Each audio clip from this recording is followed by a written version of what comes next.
Good evening. Can everybody please take their seats?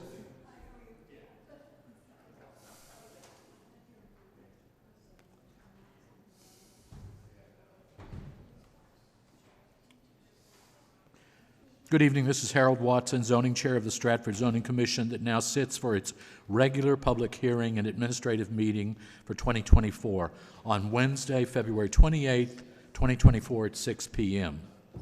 The quorum for this meeting is 4, and I will now call on the following elected commissioners. Zone 1 Commissioner Linda Manos. Here. Zone 2 Commissioner Ewald Joseph. Zone 3 Commissioner, myself, Harold Watson, here. Zone 4 Commissioner Deborah Lamberti. And Zone 5 Commissioner Len Petricelli. We will have an alternate later, but he's not here yet. Dave's coming late. We also welcome Jay Habansky, our Planning and Zoning Administrator. We welcome back Gail DeCilio, our Recording Secretary. Patricia Sullivan, our Zoning Legal Counsel.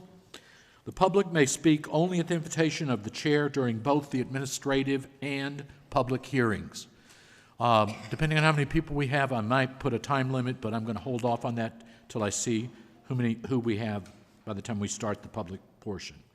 With that said, I call to order this monthly session of the Stratford Zoning Commission at 6:02 p.m. All in favor?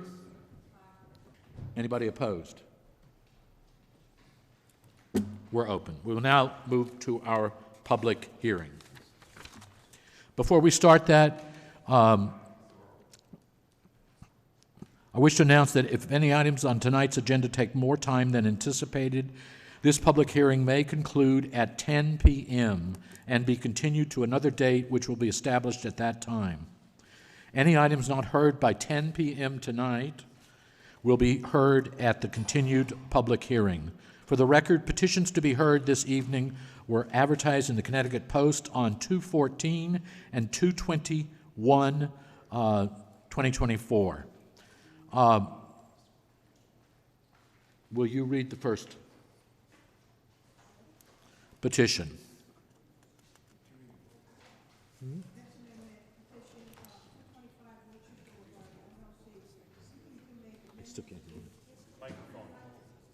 Oh, yes. Linda, read both of them. Oh, both of these? Yes. Okay. So text amendment first. Can I do that one first? Yep. Okay.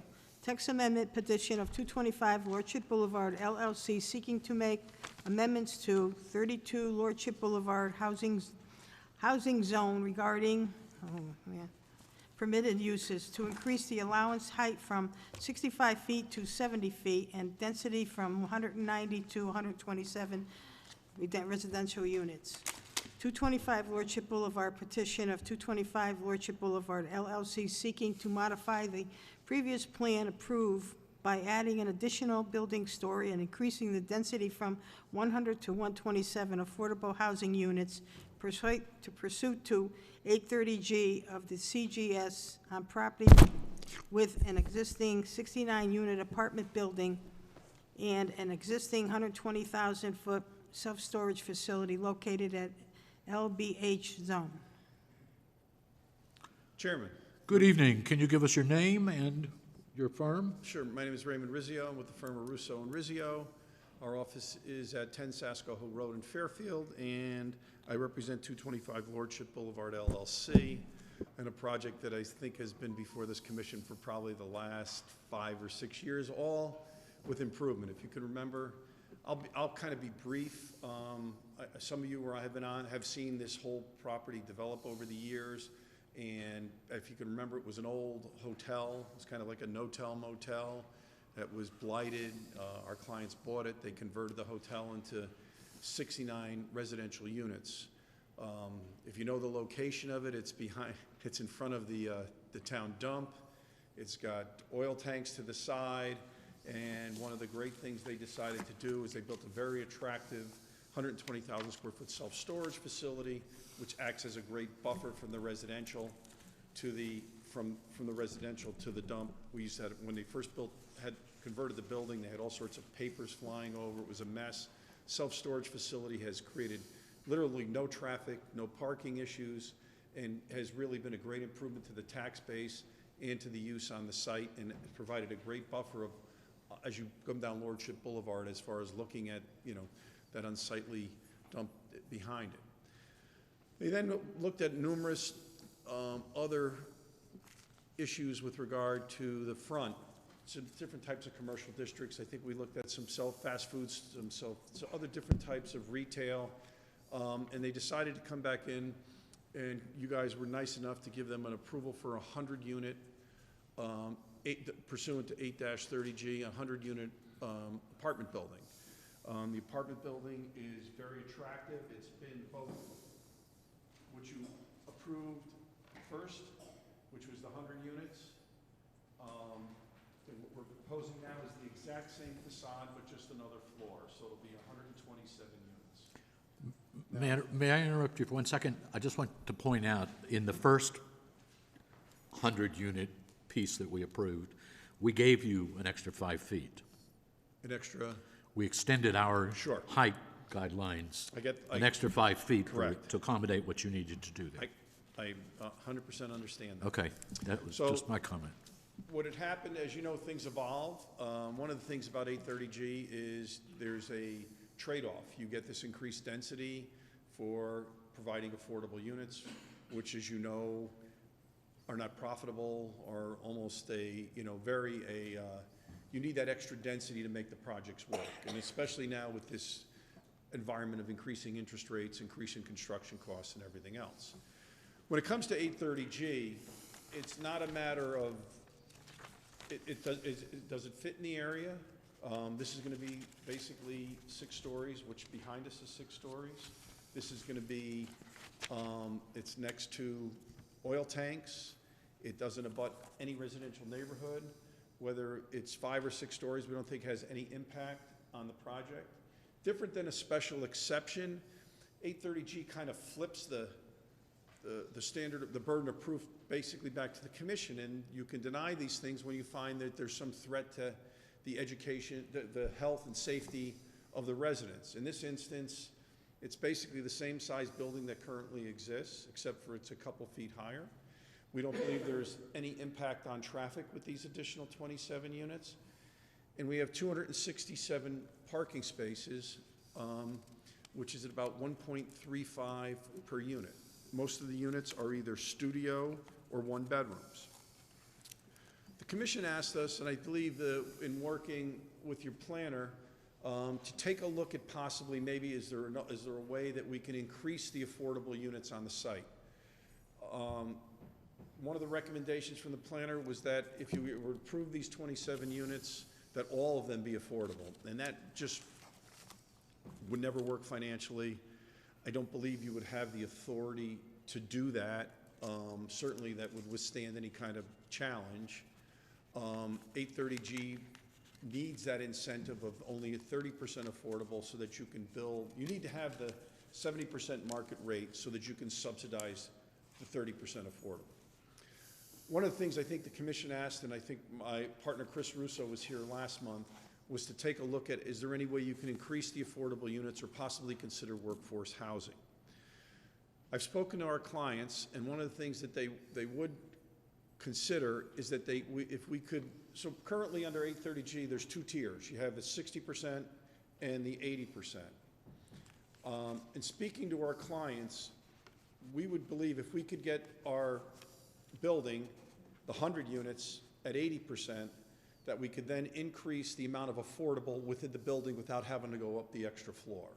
So in other words, if we went to 35 or 36 affordable within the 100 units, that is something that we could do if the building was at 80%. Now, I don't think that would hurt. It basically would give you an extra 5 to 6 affordable units with no additional density. What it would also do is the question becomes, well, are we taking the people who can only afford 60% out of the equation? I think there's such a need. We will have a waiting list that goes on forever for the 80%. So you will be able to get additional units, no density, and at the 80% of AMI, you will be still adding to your affordable numbers without increasing your density. So I've talked to our clients, they've looked at how to make it economically. They say, look, we don't need that. If we could basically go to our 80, make all the units 80%, and then we could increase our affordable mix to 35%. Does that make sense? I remember. No, I want you to explain it again, because I want to make sure I understand exactly what you're saying. So currently, we have 100, we're approved for 100 units. Right. And what we had agreed upon here, I believe, was 37 in the original number. Maybe it was 27, Jay? No, 30. We had talked about 30 as the number. I talk with my hands, it'd be even more dangerous. All right, how's that? You can pull it off, though, and hold it. Yeah, Okay. I'll drop it or something. All right. We're gonna be very late, you know, he needs more time than me. So, originally, 100 units approved, 30 are affordable. Of the 30, 15 are at 60% of AMI, and 15 are at 80%. Okay, now I'm going to stop you there. I'm going to ask our lawyer, does that count the same numbers for 830G? Between the 60 and the 80, or I'm correct, the 60? It all goes to your 10%. That still goes to our 10%, correct? Correct.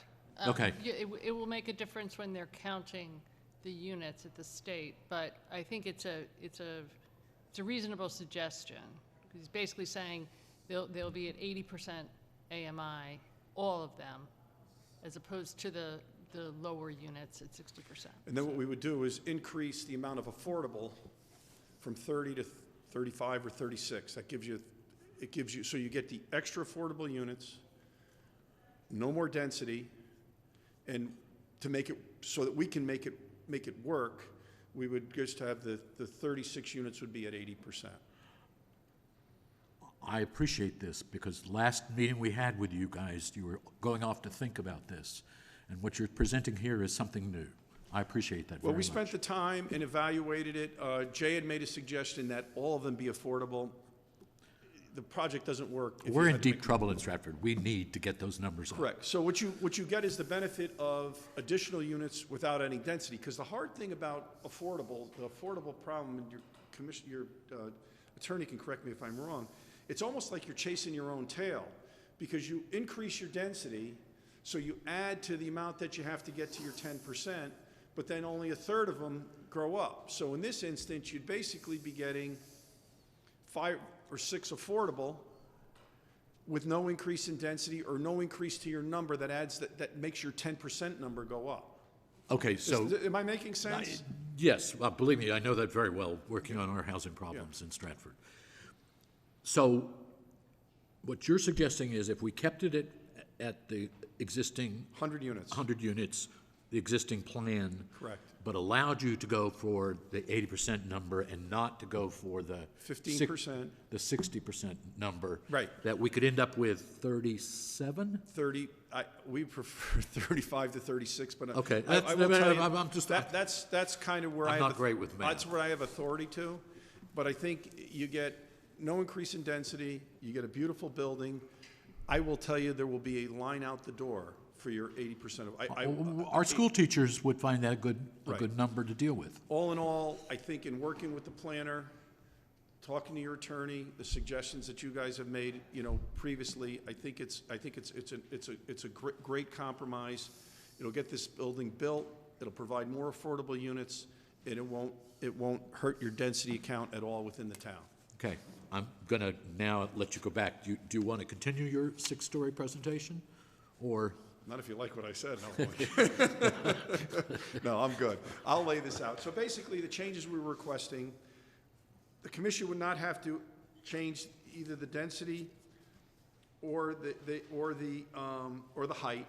We would agree to keep the height where it is, keep the density at 100, that the affordable would increase to whatever, it's the commission's decision, 35, 36 units, and that they would be at the 80%. And I think with that, we would end up with a very productive tax-paying property.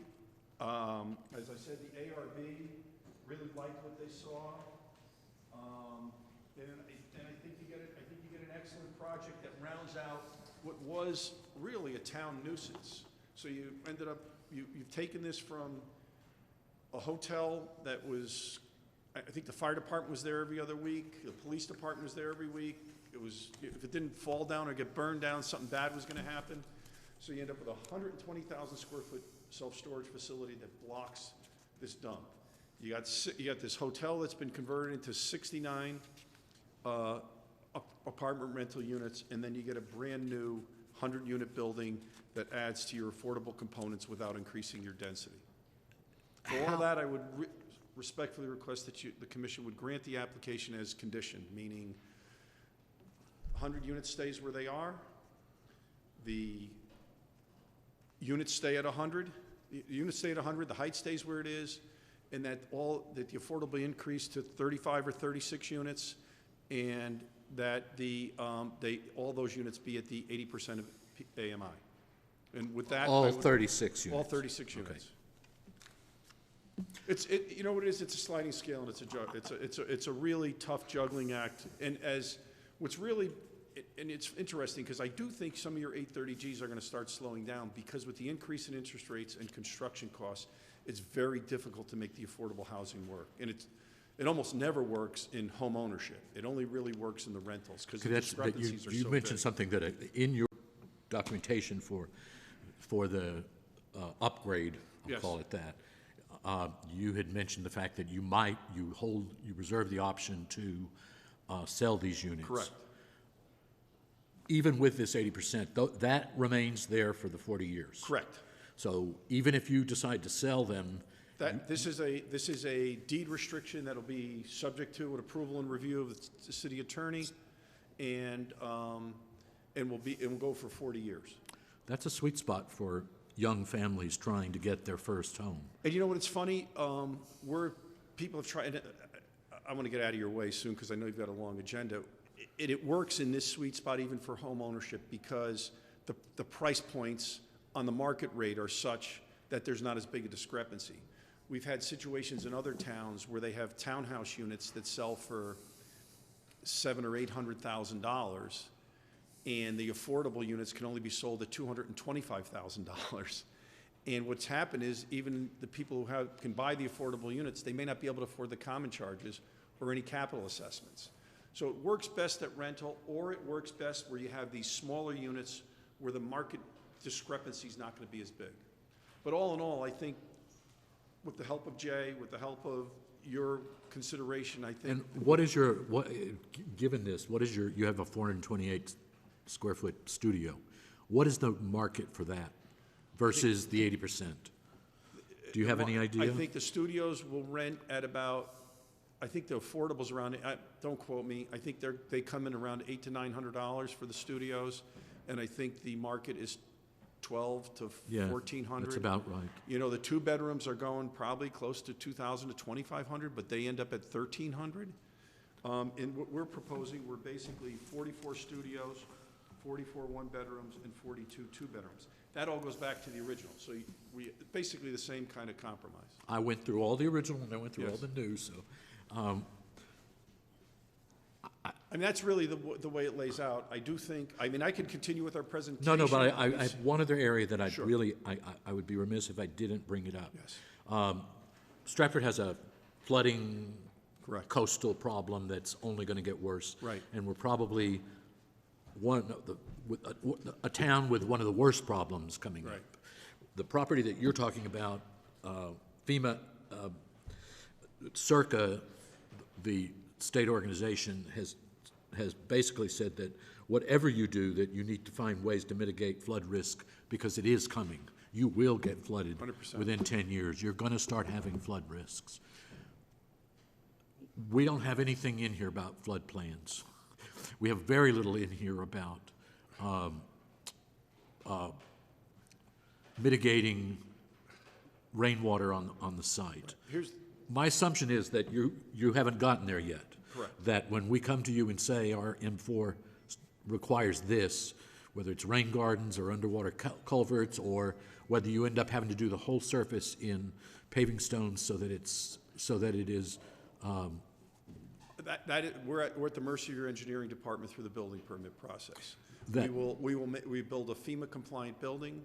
One thing you should note is that the residences there's parking and common area on the first floor, there's stairs and elevators, and the housing all residences will be above the floodplains.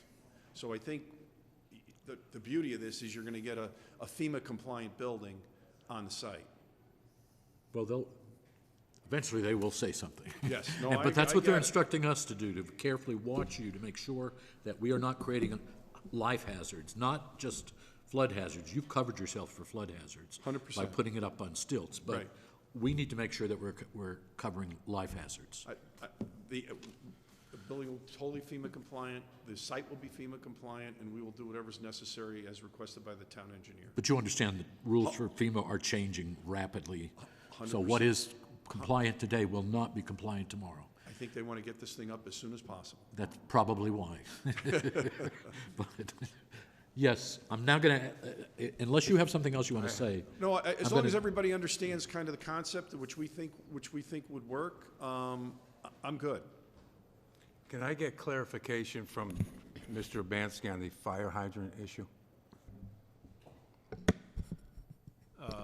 So I believe we received staff comments from the fire marshal's office indicating that as part of the original permitting for the conversion of the hotel to the 67, however many apartments were there, there was a fire hydrant that was to be installed. I think he indicated in his staff comments that that has still not been done. Let's see. Okay, I'll just read it. A hydrant needs to be installed on the building side of Lordship Boulevard in the area of the exitway next to the tank farm. This hydrant was required and not installed when the Ramada was renovated into apartments. A mutual understanding was agreed upon that a hydrant would be installed when the front lot was developed, which is before you today. Correct. This hydrant is required to supply water to the fire department connection for the old Ramada building and this new proposed building. So I think that, that would certainly be if the commission decided to look favorably upon this application, that should be a condition of approval. Okay, thank you. We would agree to that as a condition of approval. And I'll just add, the fire marshal's not gonna sign off on the building permit without that anyways, whether we condition it or not. I want to make it clear, because I don't want to say I told you. Put it in as a condition of approval so they can't say their lawyer told them, and, it's a condition of approval. And how much of the new changes, you added retail on the ground floor, which we liked originally, but your client didn't believe that it was viable in this section. It now looks like it has retail, which I don't care if it's a coffee shop. I think or- about 1,000 square feet of. So retail. are will these move forward, or are you? Everything stays exactly the same, except we will increase the amount of affordable. And keep in mind, as you know, under 830G, there can be no distinguishing factors. They have to be interspersed throughout the site and interspersed with regard to studios, one-bedrooms, all proportionally, and two bedrooms. Mr. Chairman? Yes, sir. Do they decide how many they're going to allow in retail, or they're going to wait and see how big they're going to be and how? Right now, the plan is 1,000 square feet of retail on the first floor. Right, and whatever anybody comes in, if somebody wants the whole 1,000 square feet, they can have it. Right. No, we'll have to come back to you. You will see us again if it's more than 1,000 square feet, although I think we've worn out our welcome after about 5 years of this. But anything other than what is in the plans, we'll have to come back before you. Mr. Chairman, Go ahead. well, your building is going to obscure your client's other building. It's about the same height? Is that true? It won't any more than than is presently approved. So in other words, if we go forward with this discussion we've had as a kind of compromise to keep it the 100 units, keep it the same height, it's the exact same building as is currently approved. So in other words, what our application started out with was 127 units in another floor. We will agree to a condition that that floor not be added, that the building will remain as approved, the 100 units will remain, the affordable will go up to either 35 or 36 as the commission determines, and that all affordable units will be at the 80% of AMI. So the building, which you previously approved, was this building. This building is a floor shorter than the other building. So this building will, that's as previously approved, will be built, it will be constructed as previously approved. This building, When you're not going to build? one floor less. Basically, you're getting So- this instead of this. See what I mean? Okay, yeah. Anything else, Deborah? And there's also decent separation between the sites. I mean, you'll many see this in multiple, the tenants will actually be looking at a pretty nice building with balconies and things like that. Mr. Chairman, Yes. I'm a bit concerned about the erosion part of the flood zone area.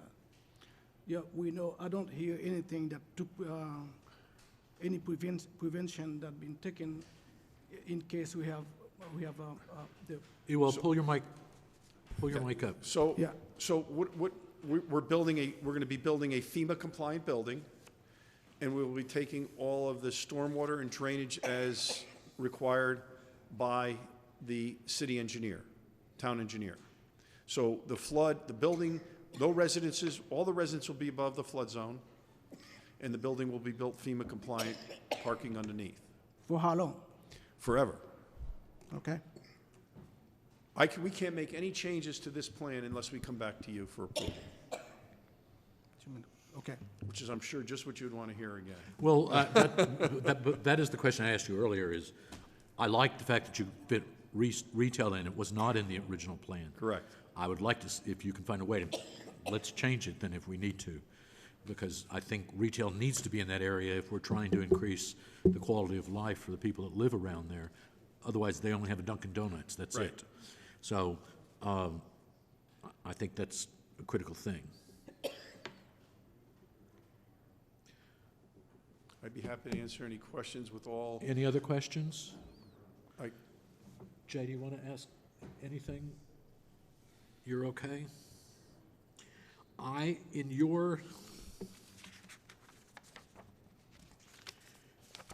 just want to get a confirmation from you. If we have 36 or 37 units, 30, I was saying 35 or 36. Okay, but if let's- we could let's- ag- let's agree say on 36. Yes, okay, we'll land on 36. yes, If we have 36 units that are at 80% 830G, correct, and you decide you want to sell this building as condo, correct, those units will remain for the same 40 years correct, as condo affordable units. correct. They'll be deed restricted, and we'll make I would specifically put a condition of approval that the deed restriction shall be in effect, whether it is for rental or for sale units, and the deed restriction must be approved by your town attorney. And I would assume the same state laws will hold the people that are in there under affordable units in terms of them being able to swap over to a condo or not get evicted. It's funny, there's been, that is one of the big things now with disclosure, because on resale in some units, some people have found out there's much better disclosure than there was in the past. There was a couple cases that came out of Trumbull, Pat would remember it, but a couple cases that came out of Trumbull where the buyers didn't know that they had purchased deed-restricted units or had not looked at it because it was contained in the common documents, and then all sorts of suits ended up in the courts held specific. Those deed restrictions run with the land. If your lawyer didn't explain it to you or your realtor didn't explain it to you, your problem's with them, not with getting rid of the restriction. Anybody else? No questions? I thank you figured for- we might be here till midnight, but Well, hey. I thank you for your Things time. go well sometimes. Thank you for your time. I appreciate your patience, and I appreciate all the input from your Listen, staff. I go back and tell your people, we appreciate you doing what you said you were going to do. Thank you very much. So I'm happy with that. Oh, thank you.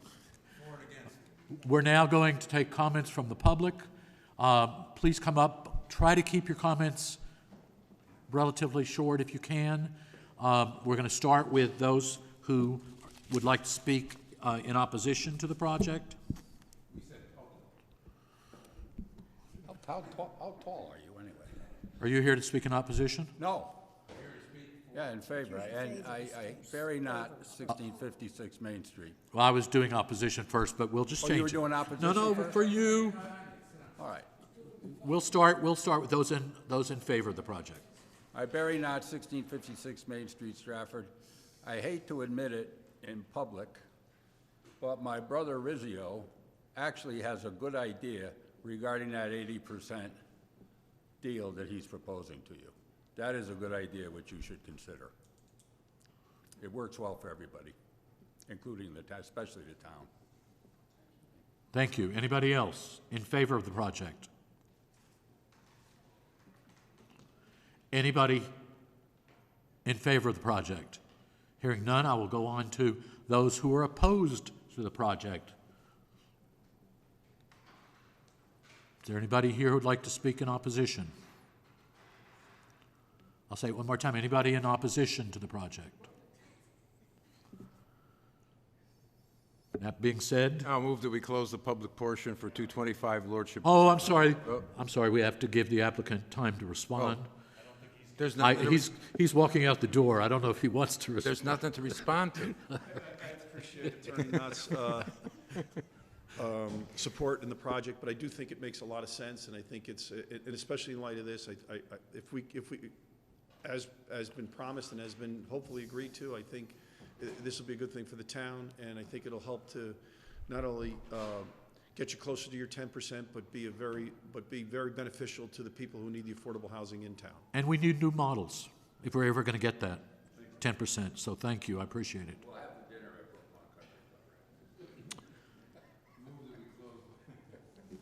Deborah, can you read the next one? Wait, we got to move. Oh, sorry. I'm sorry. I move that we close the public portion for 225 Lordship Boulevard. Second. Aye. Deborah, do you want to read number 7365 Main Street? Thank you, Mr. Chairman. 7065 Main Street, Unit 17, petition of UDRR Holdings 6 LLC seeking special case approval to establish a hybrid cannabis retailer established in an LLB zone. You have to do this every time you come. Howard, interesting. Yeah, but you need, we need it I before. don't know, Mr. Knight. You seem to be doing a lot of these.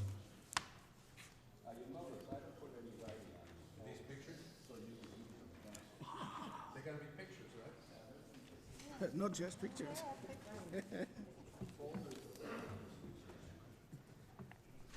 That's his name, Jim? Man, it's Who's that? Blueberries. God, where is this? Oh, I know where this is. Blueberries. Hey, did you hear the Rotary's coming to? So who's that? So who's this? Who's that? I don't know. You have it too. If anyone here is here for the meeting, for the CDBG meeting, that is in room 213, if you are waiting. Room 213 is through these doors. This is the zoning commission meeting. Thanks. We signed up to do our meetings there. Your son helped do it. They have been. I know that. Rotary is not partisan.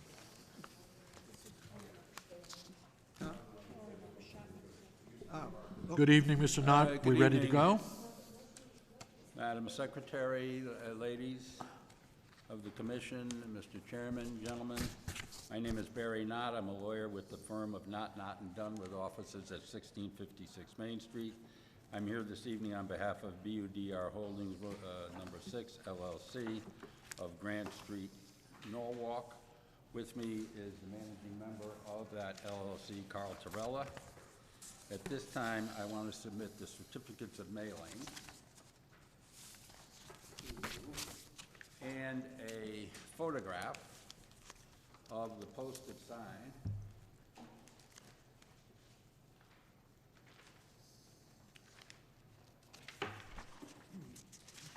And a copy of the whole traffic report, which I had submitted to Jay a month or so ago. A copy of the pertinent sections of which I'm going to be giving you tonight during my presentation. I've also handed each of you a folder of exhibits to which I will be making reference during the course of my presentation.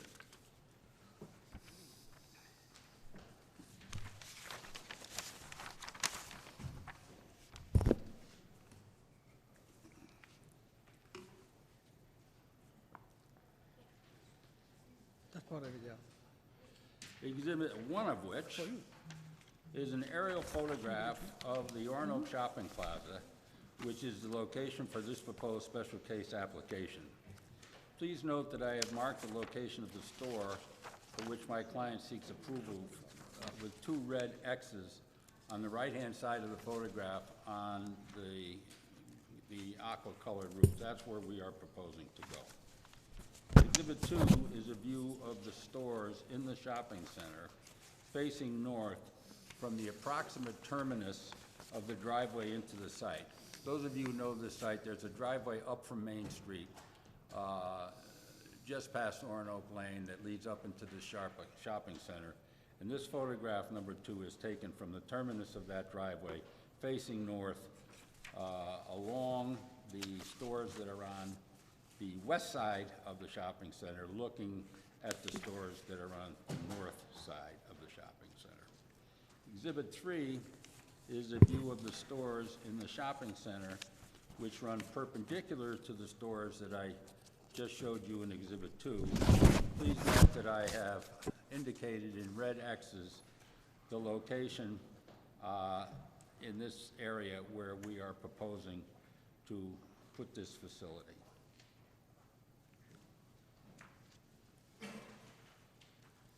Exhibit 4 is a site plan of the shopping center to which is attached. Barry, was that, that's the former Parker's storefront?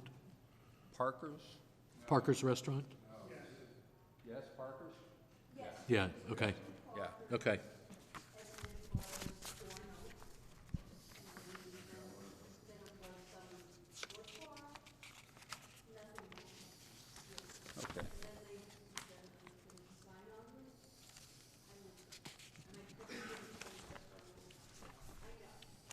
Thank you.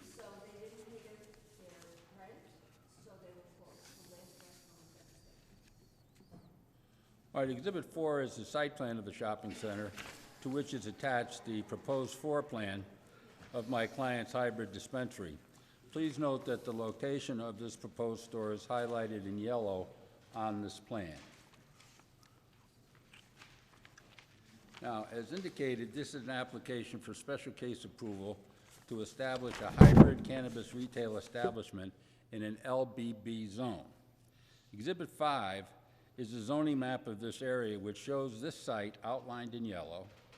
It's an L-shaped piece of property outlined in yellow with the LBB zone designation circled by me in pink. Obviously, you can see from this exhibit that the site is zoned LBB.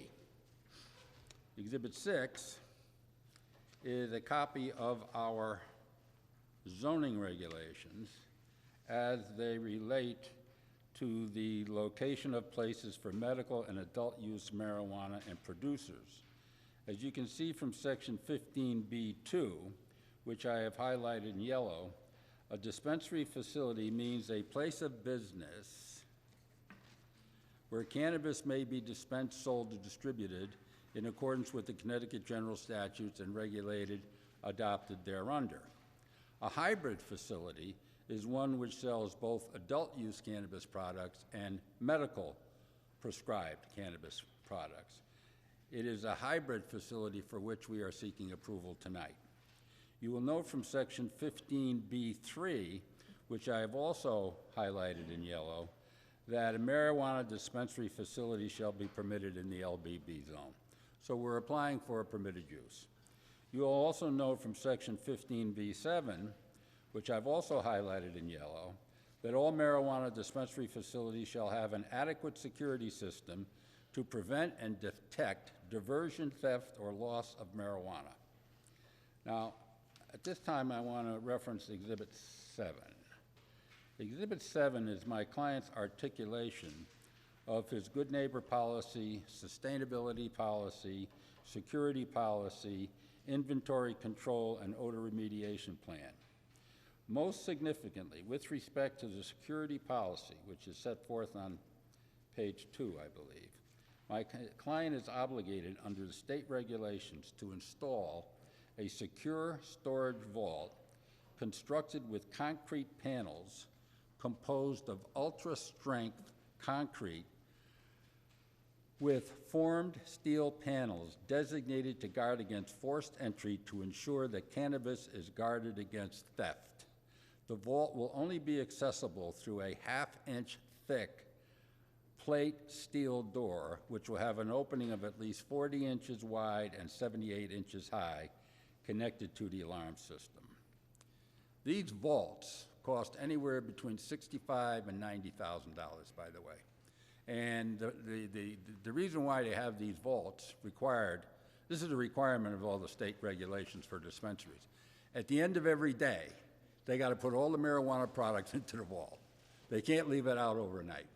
So they have these huge vaults that, you know, cost like $80,000. Then they go into all these facilities into which they have to put the marijuana product at the end of each night. It's important to note with respect to the odor remediation plan that unlike cannabis cultivation facilities, or so-called grow facilities, where you're growing marijuana inside the place, no odor emanates from a dispensary facility. Dispensaries receive all their products in prepackaged and sealed containers, which are natural preventatives to odor, both on the interior and exterior of the facility. Furthermore, state law prohibits any cannabis products from being opened on site. You're not allowed to go in there and buy it, walk outside and start smoking a joint. That you're not allowed to do. Exhibit 8 is a property management plan for the facility, which reflects the opening and closing checklists to which the employee must adhere on a daily basis in order to satisfy state regulations as to the operation of cannabis dispensary facilities. Reference Exhibit 9, which is the exhibit showing the proposed floor plan of the facility, photos of the existing and exterior of Unit 17, which is the proposed location of this facility. This is a condo, by the way. The shopping center, all those stores are individual condos owned by the people who have their stores there, okay? Unit 17 happens to be the unit into which this facility is going. It shows the exterior design of the proposed facility, 2 pages of proposed exterior design, and a typical indoor layout of the proposed facility. In this case, we have photographs of my client's Danbury location. Exhibit 10 is an executive summary of the traffic report prepared by Bubaris and Associates. I handed in the original, the full-size traffic report when I submitted my certificates of mailing. In any event, the traffic engineer points out that approximately 21,000 vehicles pass this site every day, with 10,500 vehicles going in each direction, okay? The traffic engineer states that the interior space will include a reception area, a sales area, a vault to secure the product, a cash-out function, and ancillary storage. In all, the total space dedicated to dispensary will consist of about 3,210 square feet. The footprint of the existing building will remain the same. We are doing no exterior modifications to the building. A review of the trip-generated calculations made for this proposal shows that the weekday AM and weekday PM hours of the site generated traffic for the dispensary will actually occur other than during the typical weekday AM and weekday PM commuter peaks. The weekday AM and weekday PM peak hours are at 8 o'clock in the morning and 5 o'clock in the afternoon. The people are going to go into this place 10, 11, 12, 2 o'clock in the afternoon. So the traffic being generated by this place does not occur at the same time as the peak traffic on the road, which is morning rush hour and evening rush hour. A review of trip generation calculation shows that the subject dispensary would generate about 800 trips per day, half of which would be inbound and half of which would be outbound. Review of these operational analyses at the intersection of Main Street at the Arno Shopping Plaza intersection will continue to provide very good level of service B to excellent level of service A for the inbound right turn and left turn movement traveling into the shopping center. So inbound right turns are cars coming south, turning into the shopping center, no problem. Inbound left-hand turns are cars coming north on Main Street, making a left into the shopping center. No problem there. A review of the operational analysis shows that the outbound right-hand turn is no problem either, level of service B, because you get the bottom of the thing, you make a right-hand turn onto Main Street, no problem. A review of the operational analysis shows that the outbound left-hand turn, on the other hand, you get there, now you got to make a left, will continue to experience significant delays due to the significant amount of pass-by traffic traveling on Route 110 in the vicinity of the site, causing motorists to continue to patiently wait for an acceptable entree onto Route 110 to allow them to exit the site. Now, he points that out anecdotally with respect to his traffic report. However, that circumstance where it's going to be a delay making a left hand out of the site is exactly the same way as it is now. I mean, that's the way it is now. It's not going to be aggravated by this situation. The traffic report references a traffic crash assessment and indicates that the Yukon traffic study records show that no traffic crashes have occurred at this location in the last 3 years. The available sightline distance at this location is in excess of 560 feet in both directions, which is the CONDOT recommended sightline distance. The traffic engineer concludes that traffic operational analyses indicate that the proposed development should not have an adverse impact on traffic operations. Now, with respect to Jay's administrative comments dated January 3rd, Jay states the proposed use is a permitted use in the LBB zone subject to special case approval, which is why I'm here tonight. The site complies with the 1,500-foot separation requirement from a similar use, is not within the same structure as a residential use, is not within 700 feet of a municipal boundary.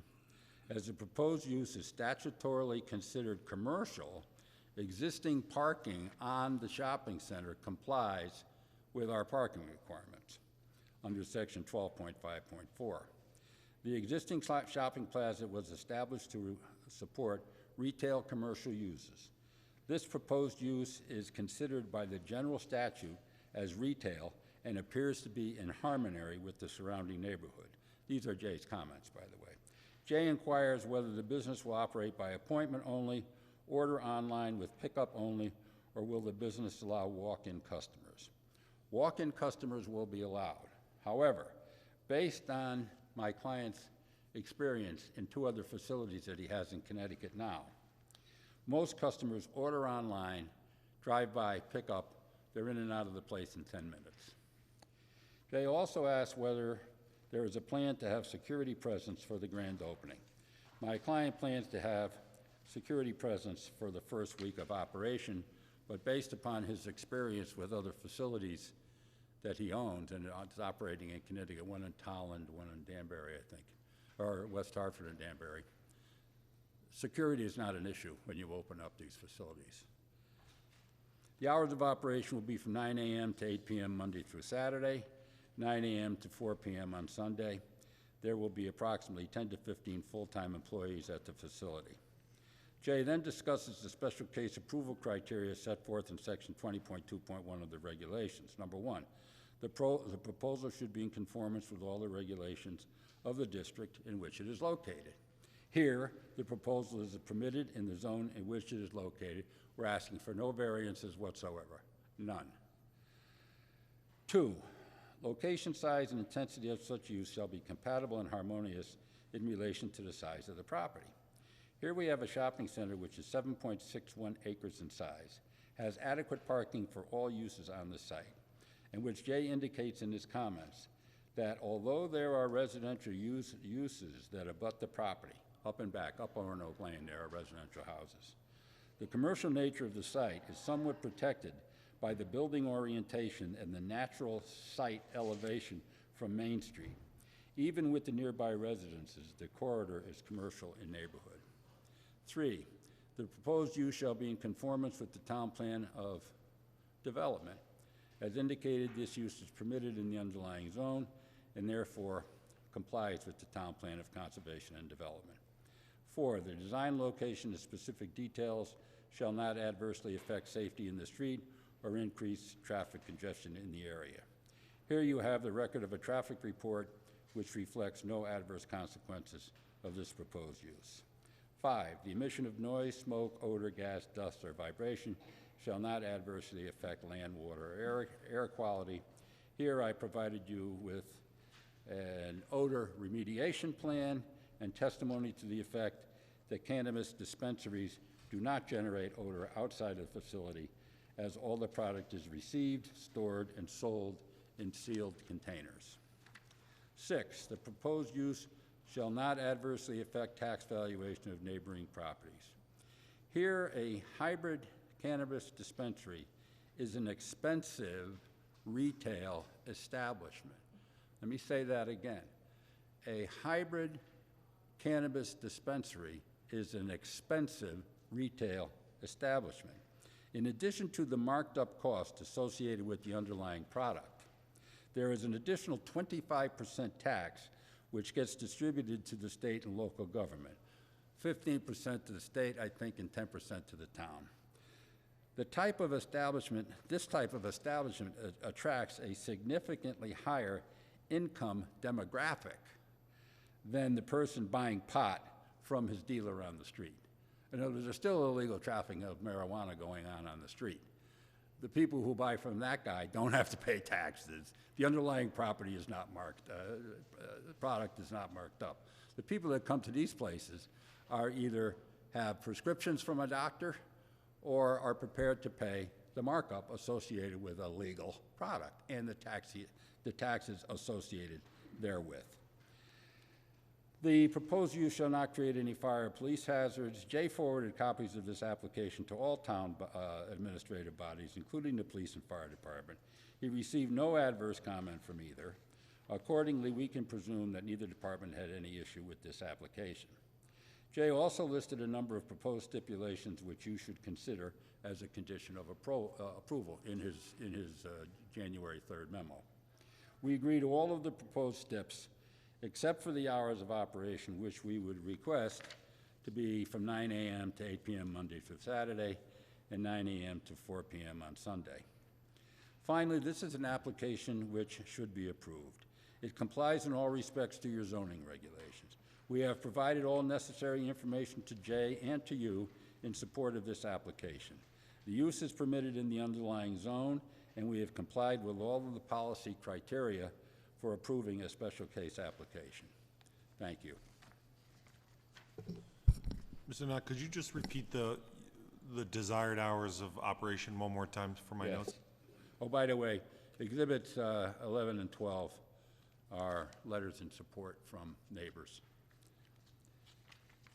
Yes, we would like 9 a.m. to 8 p.m. Monday through Saturday, 9 a.m. to 4 p.m. on Sunday.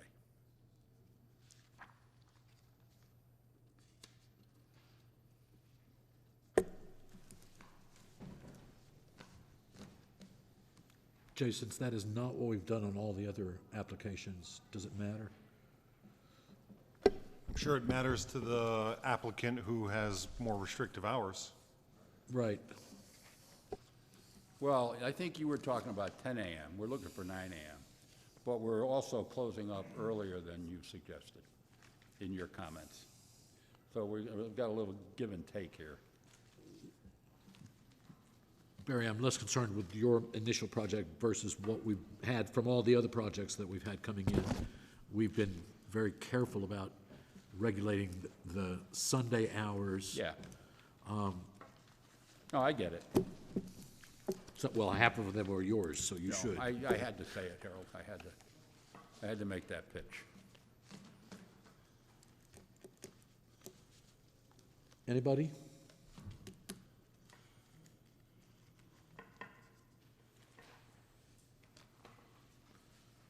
And this is a locally owned company?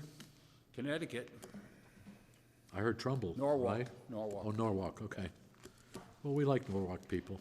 Well, the pictures that were in my nice little thing there were from the Danbury store. And how long And has there's that another Dan, one in where, West Hartford?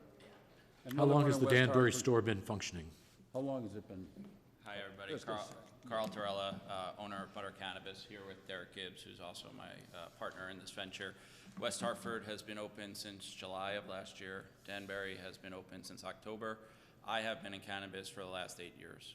So I've started with a bigger company and took off that company 2 years ago to start this adventure with Derek. And since then have opened 2 stores. Our third in Tolland's going to be open in a month, and then hopefully this will be our 4th in Stratford. So you have 2 years of Connecticut State. So I actually have 5 years Connecticut State experience. Okay. 2 years under the Butter platform on our own. But yes, 5 years of personal Connecticut experience. I oversaw 3 medical facilities at my old company. Now, the hard question, can you spell your last name? For Sure. harder- T as in Tom, I-R-E-L-L-A. No problem. Thank you. Any questions, anybody? No? All right, then, hearing none, I'm going to open it up for comments. Is there anybody here who would like to speak in favor of the project? I'll say it a second time. Anybody like to speak in favor of the project? Hearing none. Is there anybody who would like to speak in opposition to the project? Please state your name and your address. Good evening. My name is Dr. Kurt Tishy. I reside on Patricia Court in Orange, Connecticut. My office is located at 7365 Main Street. I am an optometrist. I've been practicing here in Stratford for over 30 years. Over the course of that 30 years, I have seen tens of thousands of Stratford residents and helped them with their eye care needs. Included in those tens of thousands of patients are thousands and thousands of children. My office, Oronoke Eye Care, is located a few doors down from the proposed location of the dispensary. My concern, and also you should also know, in that plaza, if you're aware, there is a children's dentistry office, which they're here, and obviously they see all children. There's also a chiropractic office a few doors next door to me. He sees a tremendous amount of children also. So my concern is with the dispensary being so close to our medical practices that it's going to discourage patients, particularly families with young children, from wanting to come to the plaza to continue to get their health care needs. So last time I was here at the zoning meeting a month ago, I believe it was you, sir, you stated the most important thing that Stratford could do is to attract young families with young children, right? And so, so I think each one of you has to ask yourself the question when you vote on this: what is going to attract more young families with young children? A dispensary or local small businesses that provide services to these families that they really need and want? Thank you. Thank you. Is there anybody else?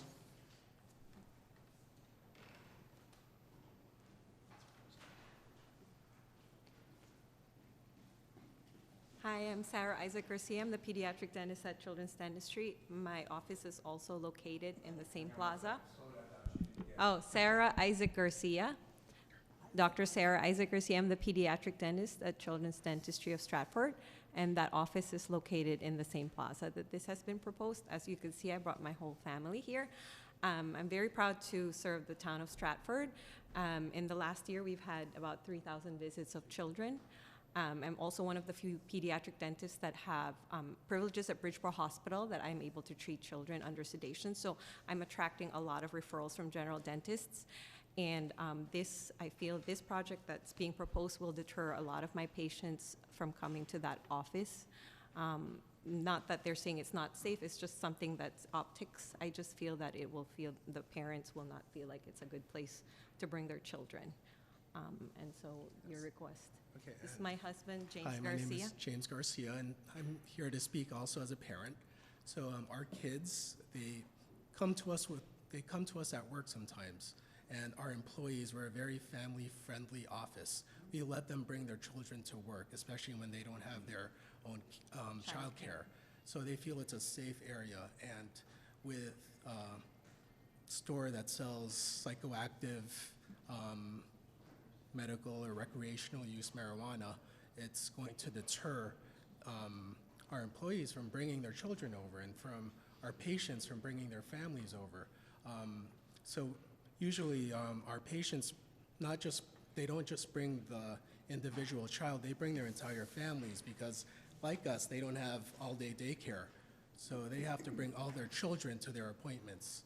And this is really going to impact the safety and the perception of safety for our office. And yes, so I understand that dispensaries typically have a setback from schools and places of worship for reasons like this to protect families. And I would like you to consider that our practice is really meant for families. It's meant for children. And that same consideration, we would appreciate if you really consider that because it is very important to us and our patients. And as a father, our children, we let them go to the Dunkin' Donuts next door on their own to buy donuts, to buy hot chocolate. We have lunch in the restaurants also next door for soup, for Chinese food, and it's really a safe, walkable area that we're very comfortable having children around. And this facility will change all that for us. Thank you, everyone. Thank you. Is there anybody else?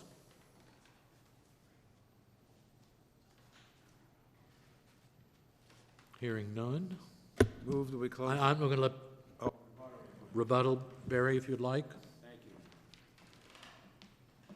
Exhibit 3 from my handout is a photograph of the leg of the shopping center upon which my client is proposing to put his location. And I've highlighted this exhibit with 2 X's showing the storefront where my guy's going. If you look at this exhibit 3, all the way down to the left is an eye care office. That's the office where the first gentleman spoke, the eye doctor. So we have a number of stores in between his location and this location that will mitigate any issues that he may have. Now, I'm going to hand in a new exhibit, which I did not give you. This is a photograph of the children's dentistry office that this lady and gentleman just spoke to you about, children's dentistry, and I've highlighted their sign in yellow. I've also highlighted in yellow the liquor store that's 2 doors away from the children's dentistry. So apparently, it's okay to have children's dentistry 2 doors away from a liquor store, but not in any proximity to a cannabis establishment, even though the state of Connecticut and the town of Stratford considers both to be similar.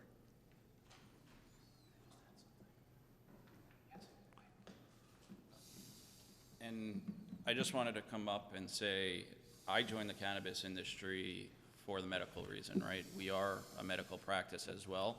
My 3rd week on the job, a cancer patient came up to me and said, I've had hope for the first time in 18 years, right? So I get and respect everything that doctors do for our community. But the reality of the situation, this is alternative medicine for a lot of people. And here with me today is Nick Tamburino. He is a registered pharmacist in the state. He is part of the Westport dispensary as well.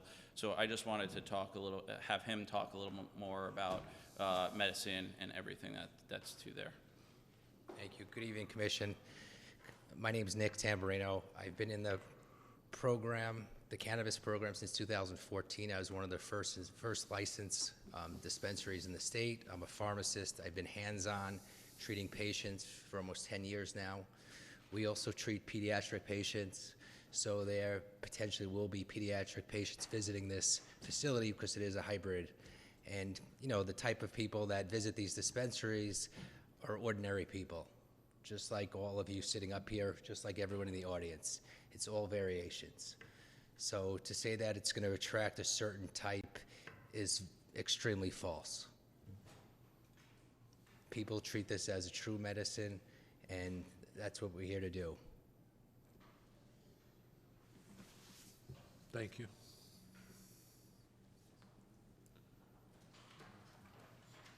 Do I?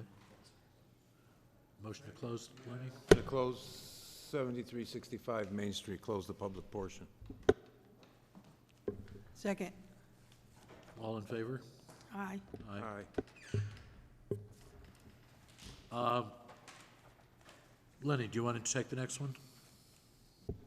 500 Stiffens Lane, petition of the Landing Strip LLC seeking special case approval to construct a 6,000-foot marine service building and shipyard in a WF zone.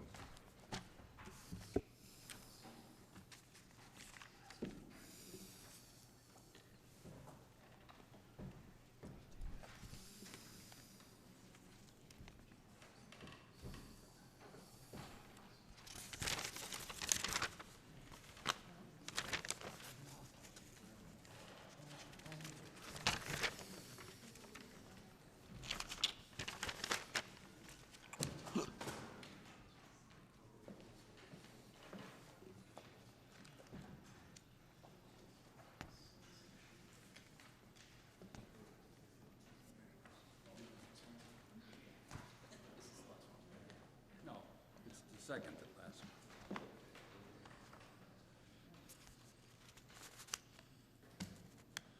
Good evening, Madam Secretary, ladies of the Commission, Mr. Chairman, Commissioners.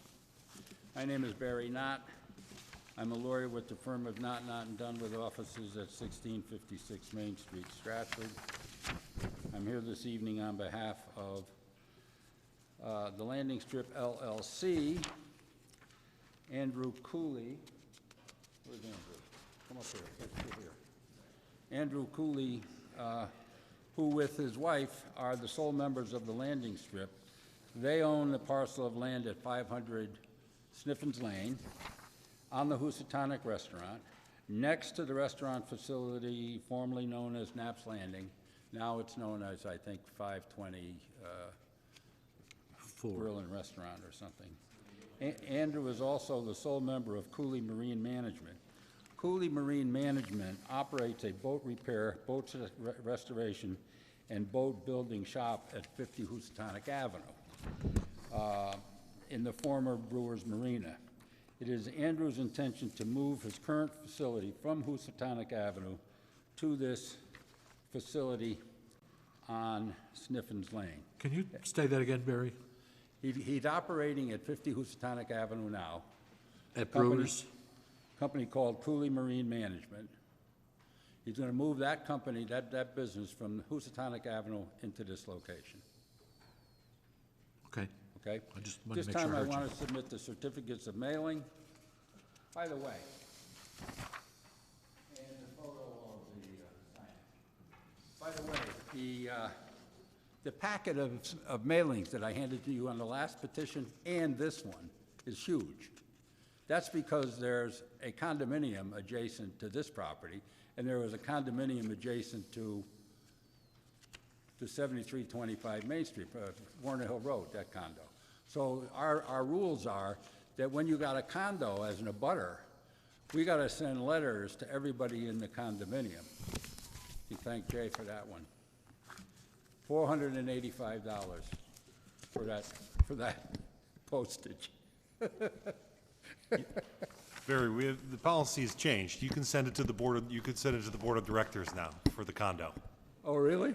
I think most attorneys have determined they don't want to take that risk of someone popping up and saying, I never got a letter. Okay. So, Well, anyway, everybody got a letter. In any event,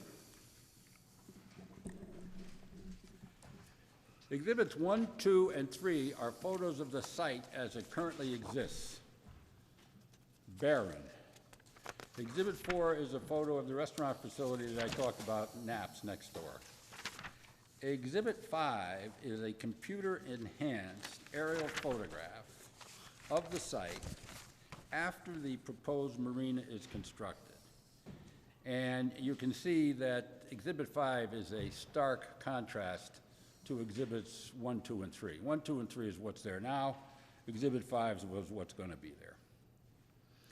Exhibit 6 is another computer-enhanced aerial photograph of the site after the proposed marina is constructed, taken from a broader view.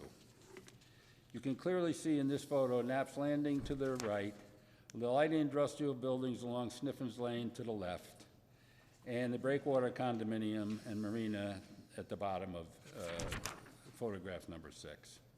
Exhibit 7 is an architectural rendering of the proposed building, the metal building on a slab.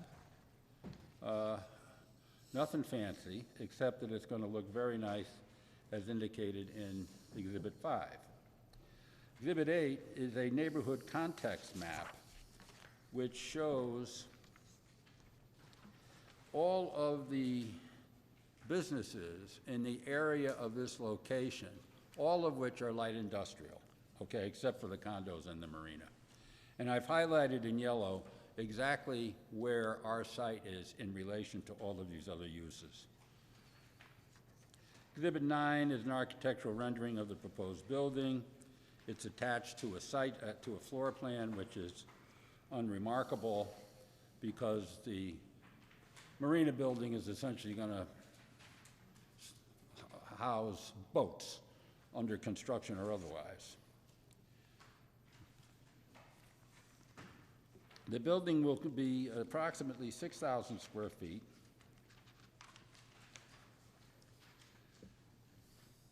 There is, Exhibit 10 is the site plan, and it's got attached to it the landscape plan. As you can see from this site plan, there's currently in existence a gas dock extending into the river that was left over from the prior owner. My client will not be operating a gas dock at this facility. However, he will keep the dock so that he will be able to tie boats up there while they were awaiting transfer onto the site for repair. But we're eliminating the gas dock operation. There will be 13 full-time employees. Will be open from 7:30 a.m. to 4 p.m. Monday through Friday, and on an occasional Saturday. No business is anticipated to be conducted on Sunday. Now, Exhibit 11 is ARB approval. In addition to ARB approval, the proposal requires notice to be provided to Connecticut DEP regarding our CAM application, notice to be provided to the Waterfront and Harbor Management Commission. We appeared before the Waterfront Commission on January 10th and received unanimous approval from that commission for this proposal. However, I do not believe that Jay has received the approval letter from the Waterfront Commission as yet. DEP, we forwarded the CAM application to DEP, and Jay hasn't received anything from DEP either. we have received comment from DEP. You did? Yes. Oh. What'd they say? I can read it to you if you want. Well, just and I can paraphrase it. Okay, go ahead. So what DEP said is that there are pre-existing enforcement issues primarily revolving around and ongoing enforcement actions from DEP related to the non-compliant dock structures, among other activities. These violations date back to 2013 and must be rectified by the current property owner before any DEP authorization for additional work can be issued. So what DEP recommended is that any work that happens at the property, if the commission decides to approve this, that they approve it so that all proposed waterward activities be conducted in compliance with DEP. That's essentially that they've got to get DEP's approval before they can continue any work, and they got to resolve their enforcement issues that have to do with DEP and not the town of Stratford. Yeah, my client is aware of that, Mr. Chairman. The enforcement issues have to do with the gas dock and the underground storage tanks for the gasoline. My client has engaged a tank removal company. He was supposed to be out there tomorrow, and I told him not to go out there until I came here, because I know how much you love seeing people working on property before they get approvals. So the tank guy's not going out until next week sometime. But anyway, we're aware of that issue. So anyway, one other thing that I wanted to point out to you. Well, let me talk about Jay's administrative comments. He says the use shall be in conformance with all requirements of the district in which it's located.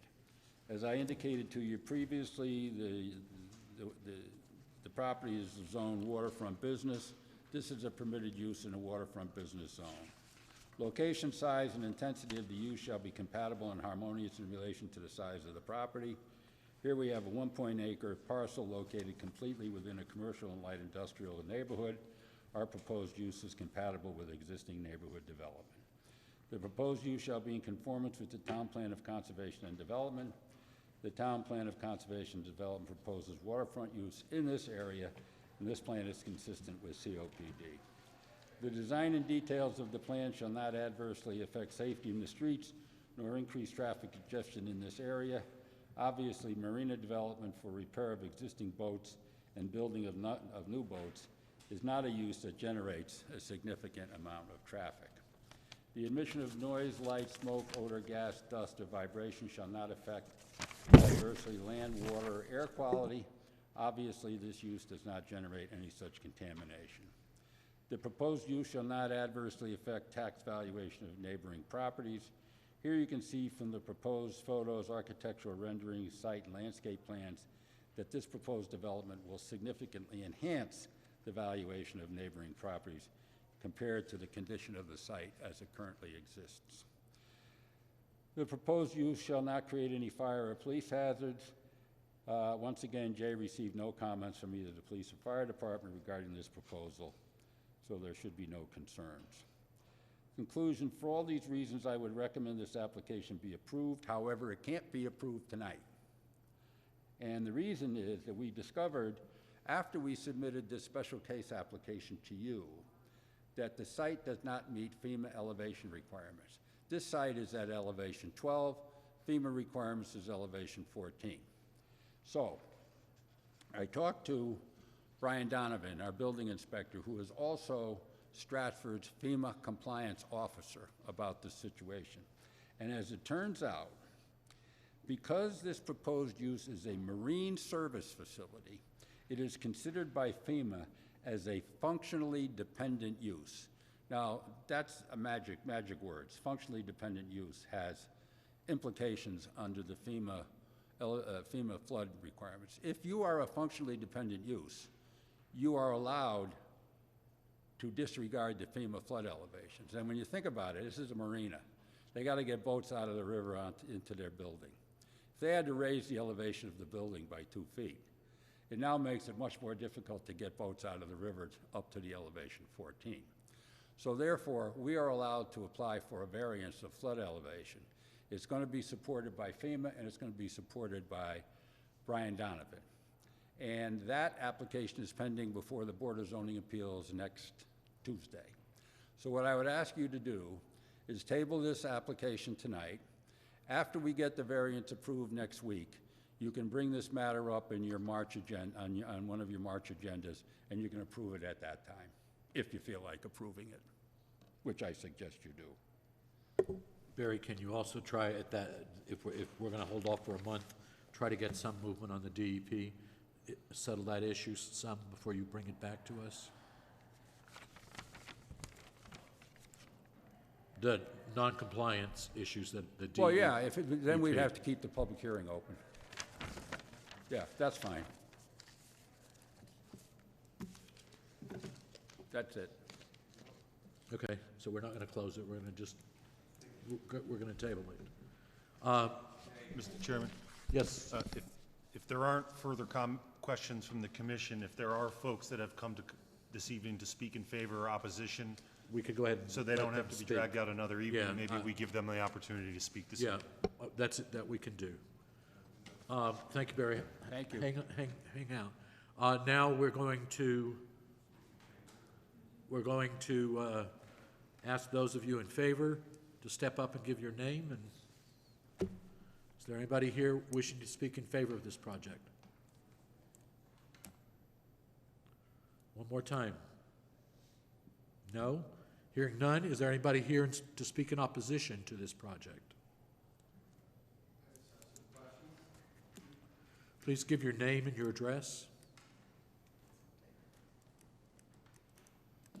Rick Polzello. I represent the estate of Richard Polzello, the owner of 480 Sniffins Lane, which is the property adjacent to this. What exact zoning regulation are they looking to get relief from? This is a zoning appeal, so they must have some aspect of their plan. And I can answer that. Go ahead, Jay. It's not a zoning regulation, it's a floodplain regulation, FEMA requirement. And so the mechanism or the legislative body that makes the decision as to whether or not they allow for the breaking of the rules, the elevation of 12 that it is today and the requirement of 14, it's the legislative body to make that decision is the Zoning Board of Appeals. So it's not a zoning regulation, but a floodplain regulation. Understand, thank you. And so it is their desire to keep it at the existing elevation? Yeah, we would be in favor of that. The higher that property is, water has to go somewhere. The problem, as you know, from all of the hurricanes that we've had experienced over the last 30 years that I've been there, it's always water, that's the problem. And if I can- channels, we're slightly below, our elevation is slightly below their elevation now.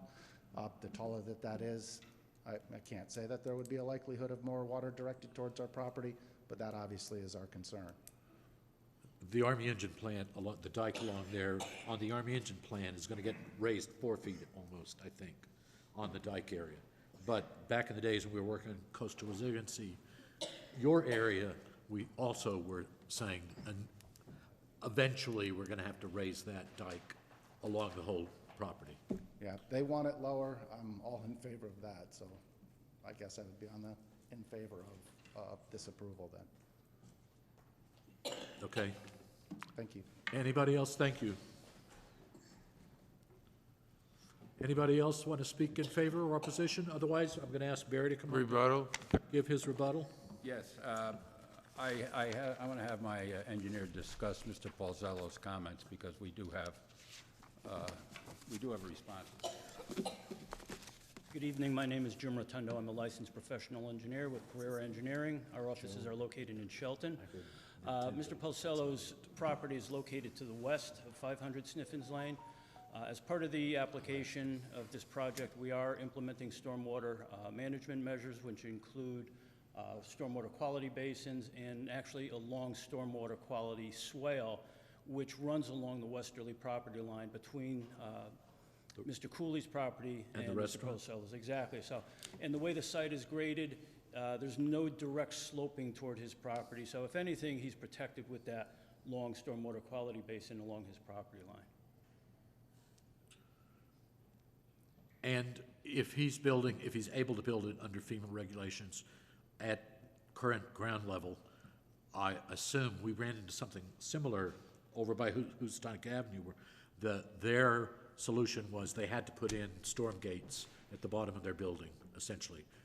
I don't know if you ran into that same thing, but that was their solution to build that grade in a waterfront zoned area.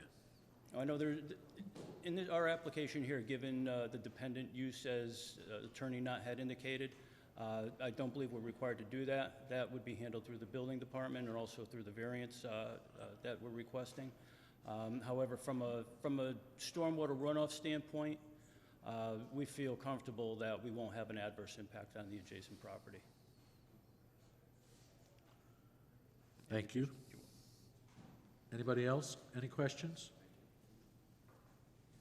Okay, Lenny, we don't Move that we- close it, we want to. Move that we table this and leave the public portion open. All in favor? Second, you need a second. Second? All in favor? 5-0. Could I get the engineer, could you give me your name one more time? Sorry. Yes, Jim Rotundo, R-O-T-O-N-D-O. With Thank you. Career Engineering.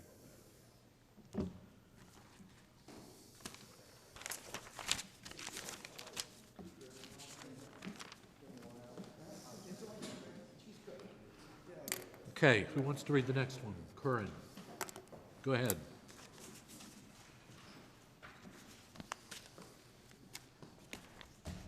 Thank you, Mr. Chairman. 2785 Main Street, petition of Curran Volkswagen, Inc., seeking to modify a previous special case approval to update the ground floor sales area and construct a second floor addition incidental to a car dealership in an LB zone.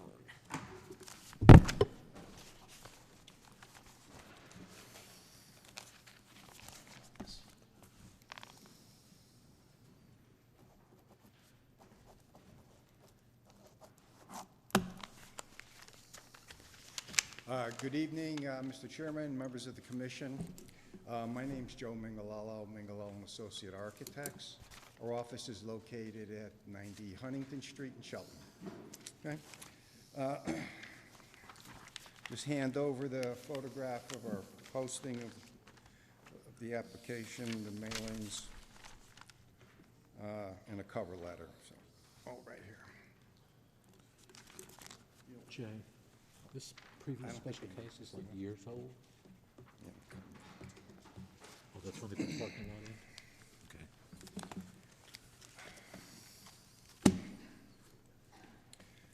in? Okay.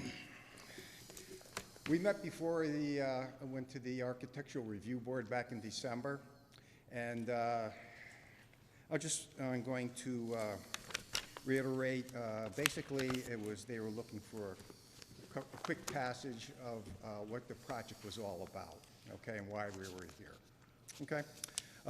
And I'll read that to you. Curran Volkswagen and Volkswagen Corporate have begun to plan for the future of investing time and money into creating design aesthetics that promote the electric vehicle future, okay?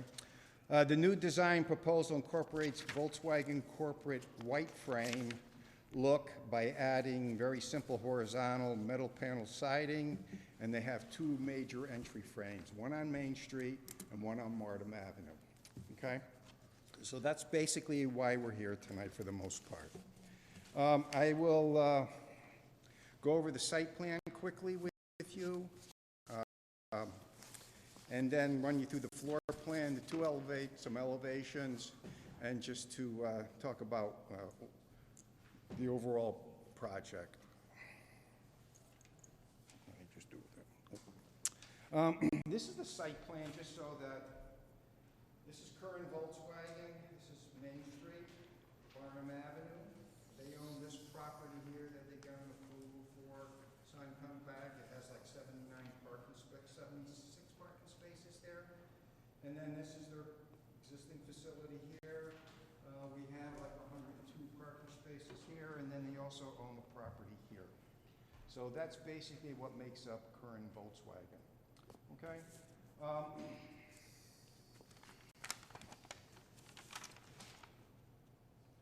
quickly go over the floor plan, what we're planning on doing. It's basically,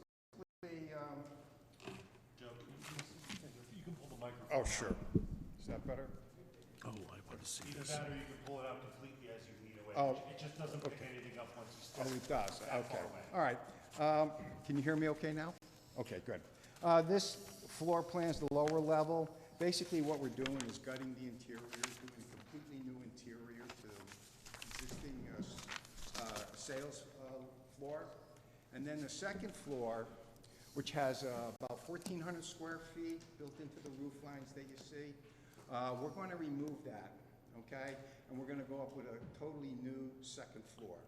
Square it up so it looks like a box, okay, as opposed to, you know, well, the additions, it's gone, and renovations. So there will the slate area will be gone?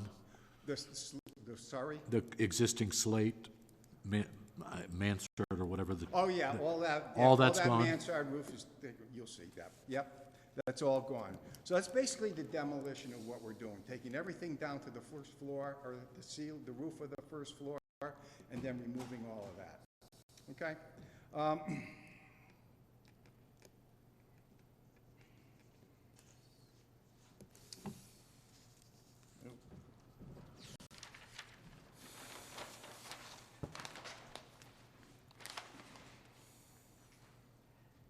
Basically, this is the sales floor, okay? This is sales area, okay, around the perimeter.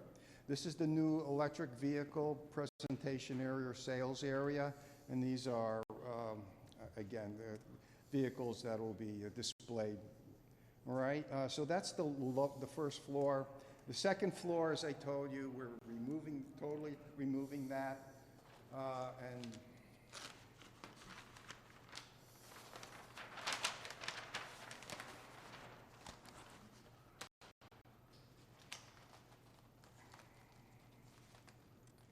And basically what we're doing with that is, this is pretty much existing as it is right now. We're reconstructing, relaying out the office, the 1,400 square feet of office space, which is there presently, and the balance of that space, okay, which is another 1,400 square feet, will be for future office space or storage right now. We don't have a use for it, but it's more of a corporate look that we're trying to comply with BW.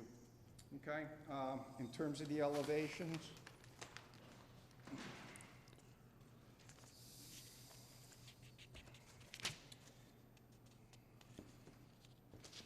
this is the Main Street elevation. As you see it out there right now, there are cars out in front of the VW dealership, and we're going to eliminate them, and we're going to take, I think there's like 8 parking spaces out front there. We're going to eliminate that. We're going to add some landscaping to the Main Street elevation, and we're going to use that as a display area for new vehicles. Closest to the building? Yes. On current side of the sidewalk? Right. Not the space, the 6 that are on the street side? That's cool. Okay. Okay. So the whole building, as you can see right now, this is an entry frame on Main Street. This is an entry frame that you see from Barnum Avenue. Okay? This is all metal siding. This is basically 2 stories now, and it's like a box, okay? So this is all existing on the lower level, and this is all new on the upper level. It'll have a flat roof. So I think the entry frames will give it some depth, the elevation, okay? Take a quick look at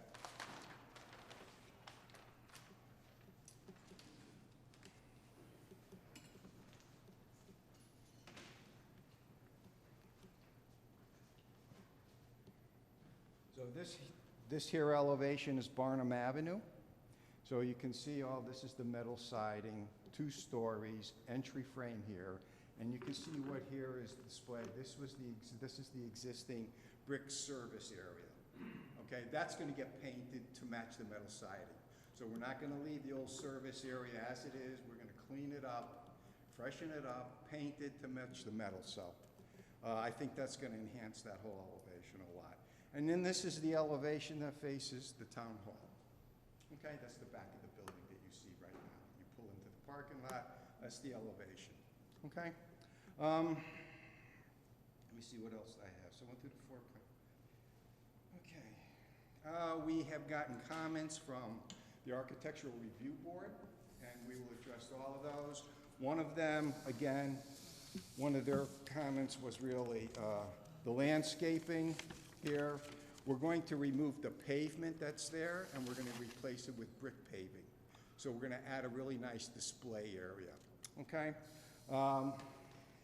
The other comments were minor. Moving the signage up so it lined up with the architectural metal panel joints. And that was really it. I mean, they were very happy with the overall design and presentation that we made. So that was good. So we'll comply with we did comply elevation-wise. There were minor comments with them. Okay. And I think that's it, pretty much. I think it's going to make that whole area, that whole corner, is going to tie it all together architecturally and be consistent in terms of the architecture. Any questions the commission may have?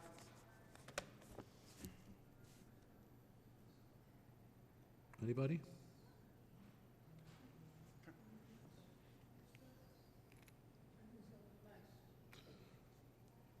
All right. No questions from anybody? Go ahead, Ewell. You have a parking lot across behind the gas station, right? I'm sorry. You have a parking lot across by the gas station. The parking by the gas station? Yeah. What's going to happen to that one? Oh, that's over across. Yeah. Yeah, it's going to remain, it's all parking. That's on the site plan. Right here. No change. It's not part of the, no, okay. No.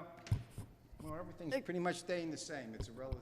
Well, isn't that across the street where you just put extra cars and things like that? That's what that parking is? That's just for, that's for inventory. No, I think you were speaking about further down Barnum where the old pizza place used to be. Mm-hmm. Yeah, across the street. Oh, okay. Yeah. No, nothing's happened with it. It's just for inventory, that's all. I would be remiss if I don't bring this up. The Greenway is getting built this spring. It's all going to be striped, and it runs up right to the edge of your property. Okay. Because we have yet to figure out how to safely get bicycles across that intersection. Well, that's good. But hopefully you will step up and say, we can help you with this. Like the sidewalk there, if it was made 8 to 10 feet wide, we could take the bicycles up off the street and put them there. Well, part of the side, right on the Main Street side, we are going to, there's some of the sidewalk is broken up and we'll repair it. I know, that's what I'm saying. Yeah, no, we're going to take care of that. That's part of I'm saying if you could widen it a little bit for us and call Jay and say, how can I make sure that this works for the Greenway? You could do a real service for the town. Sure. Yes. Yes. You know, I go through that intersection at least twice a day. And, you know, when people, even pedestrians have to cross, it's like cars have to stop 4 ways. Yes. And, you know, it's like, you know, people do wait for them, but it's not a good intersection. Well, the problem is it's one of the most dangerous intersections in Connecticut, not just in Stratford, in Connecticut. Yeah. So it's a problem, a huge problem. So, you know, I mean, you can help us. But everybody has to wait, you know, and then, you know, people will walk across. Yeah. Doesn't help that we have a high school right around the corner and everything else, but we could put some nice current benches right in the corner of Main Street. Yeah, that's part of what we're going to do. Okay, Yes. good. So that is this. That was that was recommended by the Architectural Review Board. We would probably put a couple benches out there, absolutely. Yeah, that was part of it.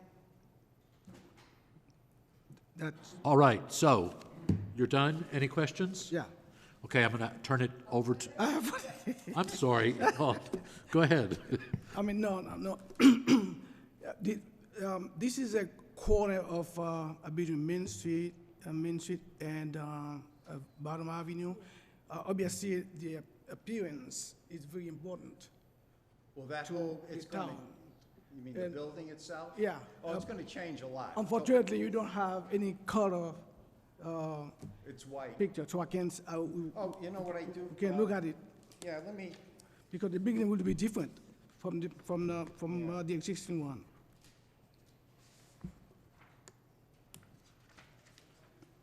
let's see.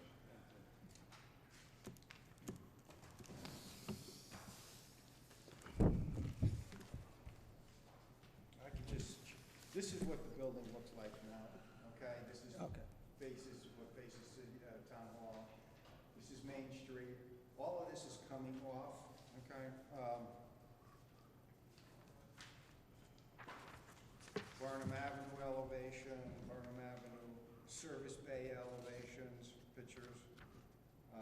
And then there's, I'll share this rendering.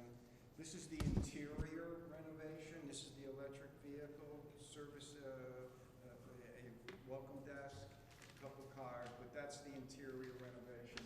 The exterior renovation, this was done by Curran Corporate. These are the entrance frames. Basically, it's a white box, okay, with glass, very simple looking, very corporate looking. That's their style, so I'll just share this with you. Yes. I just have an inquiry. So the plans that we're all looking at today, those are the plans that were submitted, or have they been modified? Are those plans different than the one that were submitted in my file? Yes, this has been modified via My the recommendation is architectural. that we submit those into the record tonight, so those be the plans of record. Okay, fine. You want them, want me to leave them with you, you're saying, or drop them? You can pass them around, and I'm gonna stamp it in and put them in the Fine. file. Yeah, When we you're done. Yeah, we're all set with that. Just verbally say that you're gonna enter those into those. That's fine. Yep, because we made the changes based on the Architectural Review Board. Yep.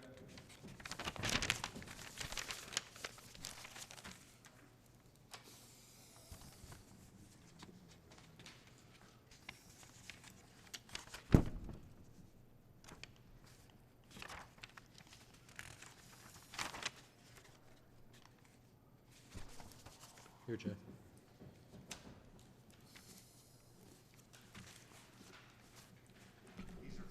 Yeah, you can have those.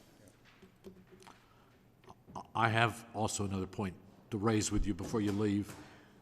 The original current sign that's behind the mobile station, are you doing anything with that? Behind the mobile station?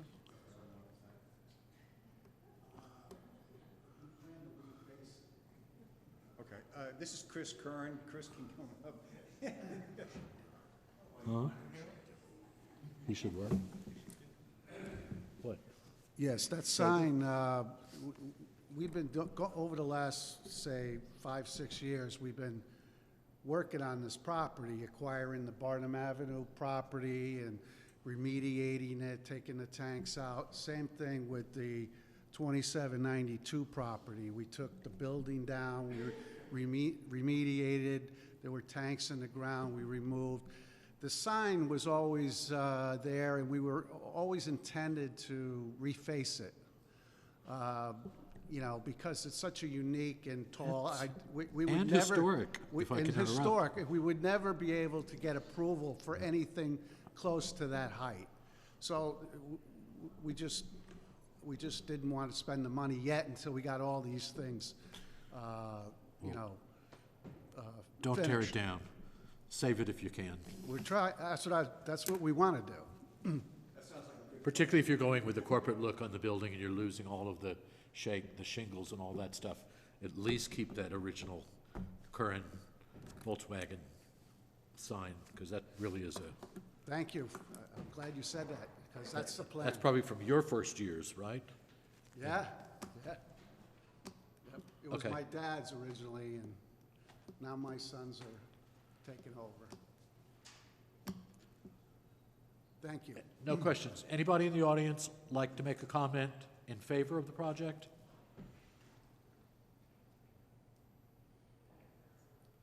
Say it again. Anybody in favor of the project would like to speak? No. Anybody opposed to the project, would you like to speak? Say it again. Opposed, was it? That's the second one? Hearing none. You can rebut no one making any comments, we're but good. Thank you. it's okay. Move that we close 2785 Main Street to public portion. All right. Now let's go on to our last one. Oh, second.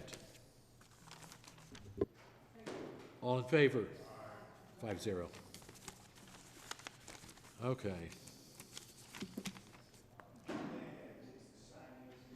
That's it. Now we're going to go to administrative. All right. Someone please close the, did we close the public hearing? Someone give me a motion. Move that we close the public hearing. Second. All right. We're now going to open up our administrative hearing. Yes. All in favor? Aye. 5-0. Aye. I hereby open our administrative hearing.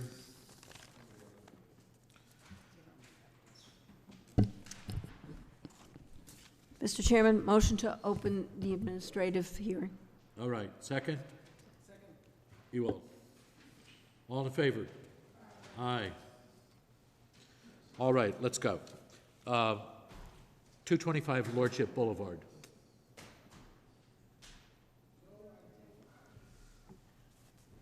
I guess we should wait for Jay to get back to ask him to give his comment before we do a vote. So we're going to open both. We're going to open both Lordship. Motion to open. Take it off the table. Both of them. Right. The coastal site plan and the soil and erosion. I move to take them off the table. Second.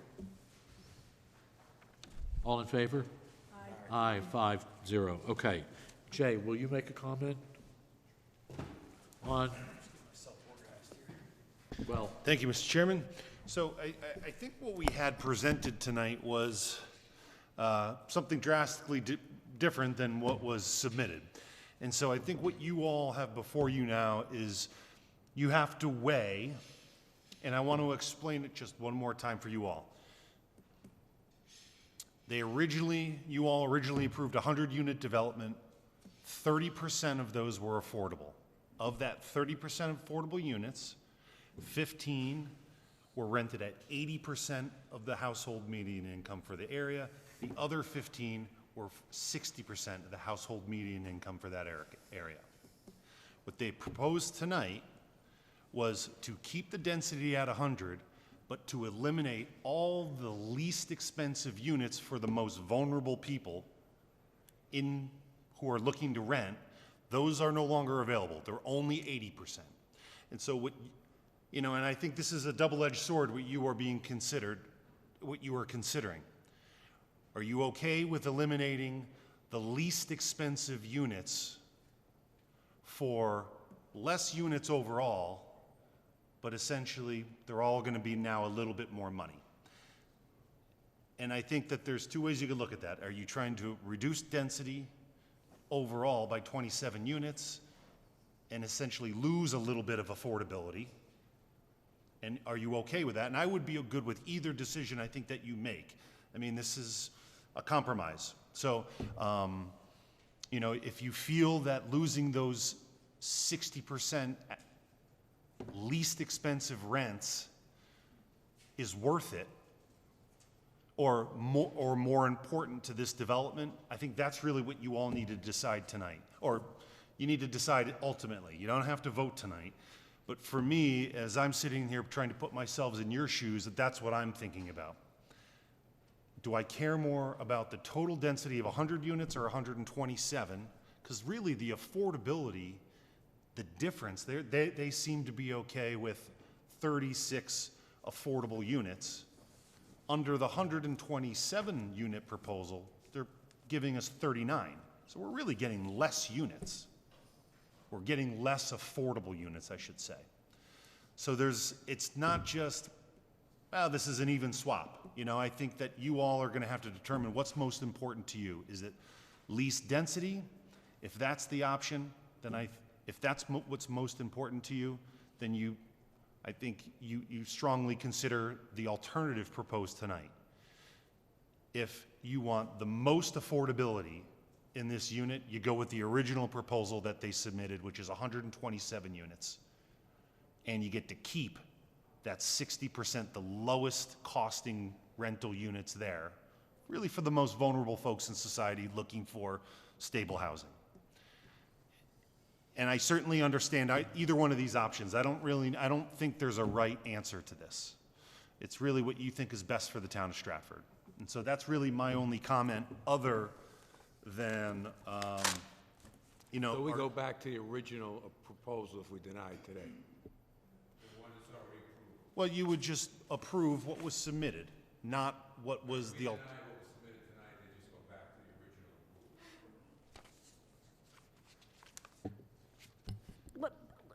Clarify this. He wanted to keep the 100 units, right? He was offering. He was offering that. An alternative to what they submitted, which is 127 units is what they came after. Right, but did we have a public hearing about the 127? Wasn't that postponed? That was That's tonight. That was a no, that was last night. That was No. The attorney, who I know, we postponed it last month. Correct. to tonight, this evening. The other attorney in that practice. For them to work on this solution. And so what? But, I don't know. It's like It's confusing. I mean, it's unusual to propose. We already approved 100 units. Correct. But. No. Asking you to approve tonight is keep it at 100 units. But all at 80% of the area median income, and no increase to density, in a total of 36 affordable units. Originally, they were only offering 30. All I see is The difference. But the price will go up. The price will go up in terms of the rebate that the individual person gets. So you won't qualify for an 80% reduction.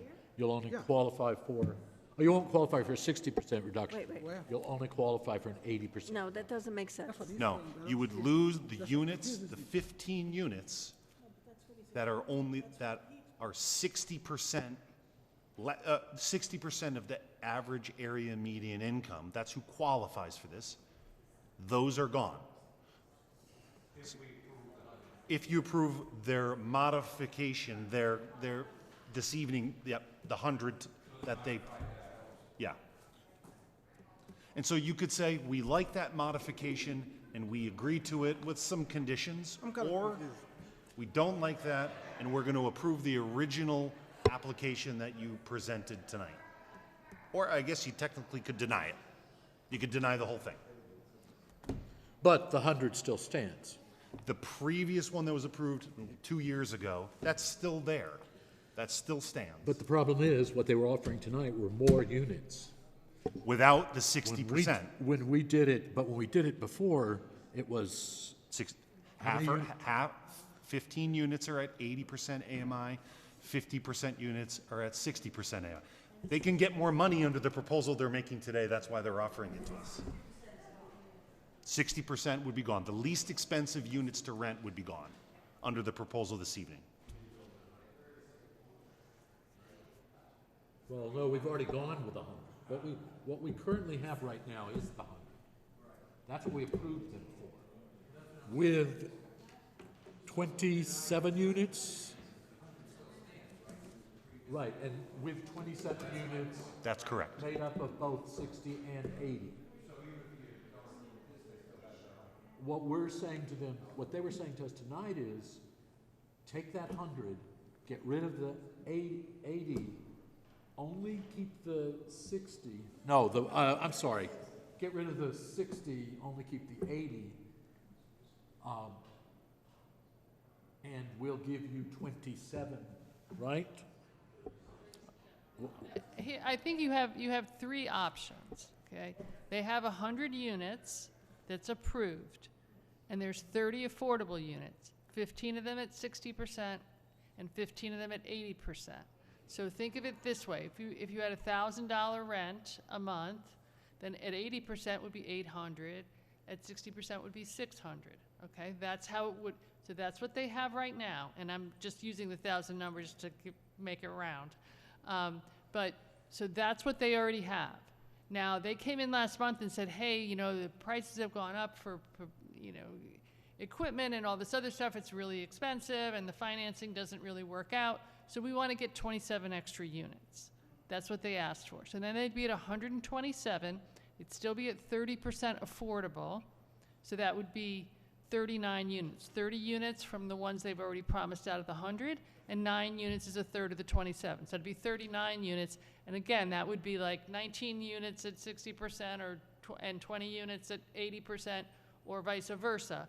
But that's what they would be offering. Now what they're saying is, as a compromise, what they're offering is, we won't change the box at all, still will have 100 units. We're going to offer you 36 units, affordable, so half of them, so there's no halves anymore. It's just they're all at 80%. So basically they're saying, we're going to make up the financing that we were missing by putting the units at 80% rather than 60%. So that's their compromise. But you're going to get 36 affordable units, whereas with the 127 units, you would only go to 39. So those are your three options. But 127 with 39, 100 with 80% and 36 units, or leave it the way it is, the 100 units they already have. here's the thing, what they're offering us is to meet that 80%, the 80% meets our 830G threshold that we need to meet. The what? Yes, it does. Yes. No, it doesn't. Yes, it does. And that's a philosophical answer, I think. Look, we need 700 more affordable units. You know, we're talking about the difference of 6. So what's more important? Keeping the units, and we're using the $600 a month units, keeping 15 of those, or under the 127, it's 19 or 18, or less density total and getting a few more affordable credits. That's the decision you're weighing. If you all need more time, I can also put together a chart that kind of lays out what you're weighing. You may feel comfortable with what's being proposed. I can put together a write-up as well.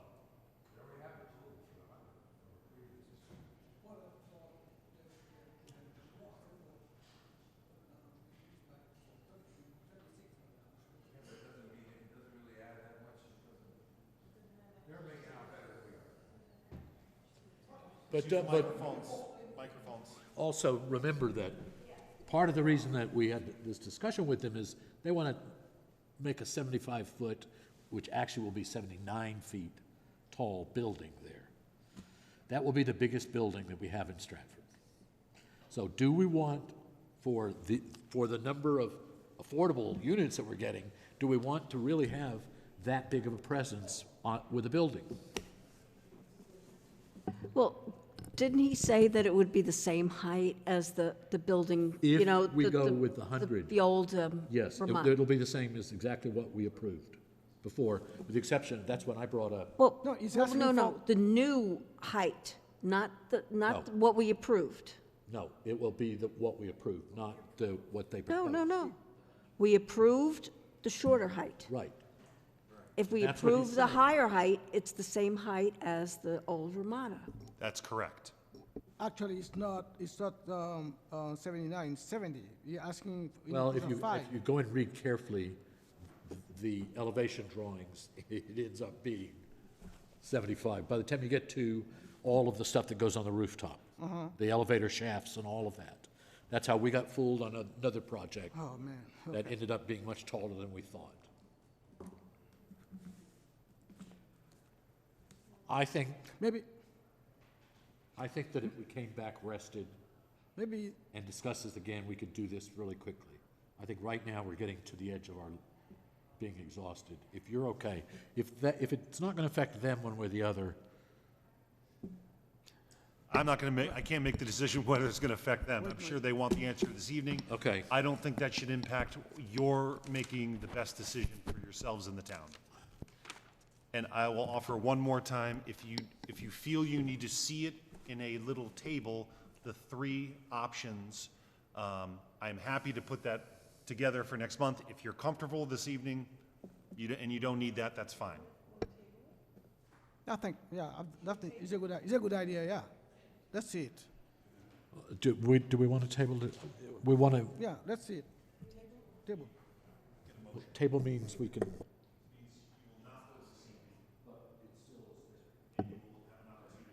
Clarification? yes, If this is denied, the original 100 still stands, yes. correct? That's correct. Okay, thank you. But remember that if you deny an 8-30G, which the 127 Unit 1 is, then you need to put on the record the public health and safety reasons that you're denying it. Okay. Okay, so I think we want to be prepared with, if you don't approve their compromise, then the denial, we need to put all that in your decision. And given the testimony from staff departments, we had received no testimony that I'm aware of presenting a safety, health, life, safety, or environmental issue. We did get a letter from the health department talking about making sure air quality and all of that was okay. And we did get the DEP, I believe, talked about making sure that we are dealing with the life as one of the causes, with safety of life as one of the causes. And I think one of the things you see a lot in case law, and I'm sure our town attorney can articulate this better than I could, but it can't just be a possibility of air quality issues or flooding. It needs to be quantifiable, and that's what holds up in court. And I will leave that up to the town attorney to say if I'm wrong or right about that. Yeah, I think it makes good sense to table it and to rediscuss it, next time. But Jay's absolutely right that it's not, if it's something that they can correct, so like an air quality thing would be, oh, we'll put in more scrubbers or we'll do this or that.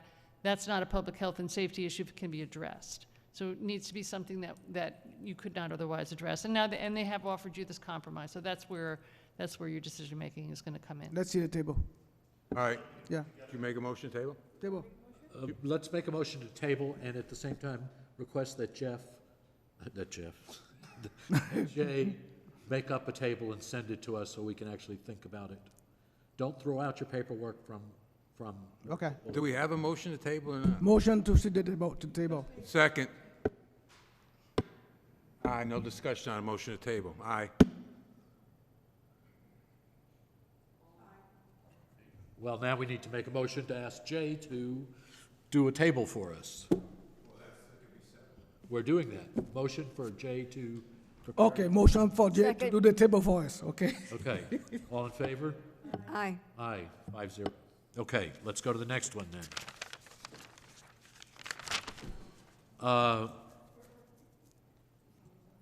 Number 3, 7365 Main Street. Special case approval to establish a hybrid cannabis retailer.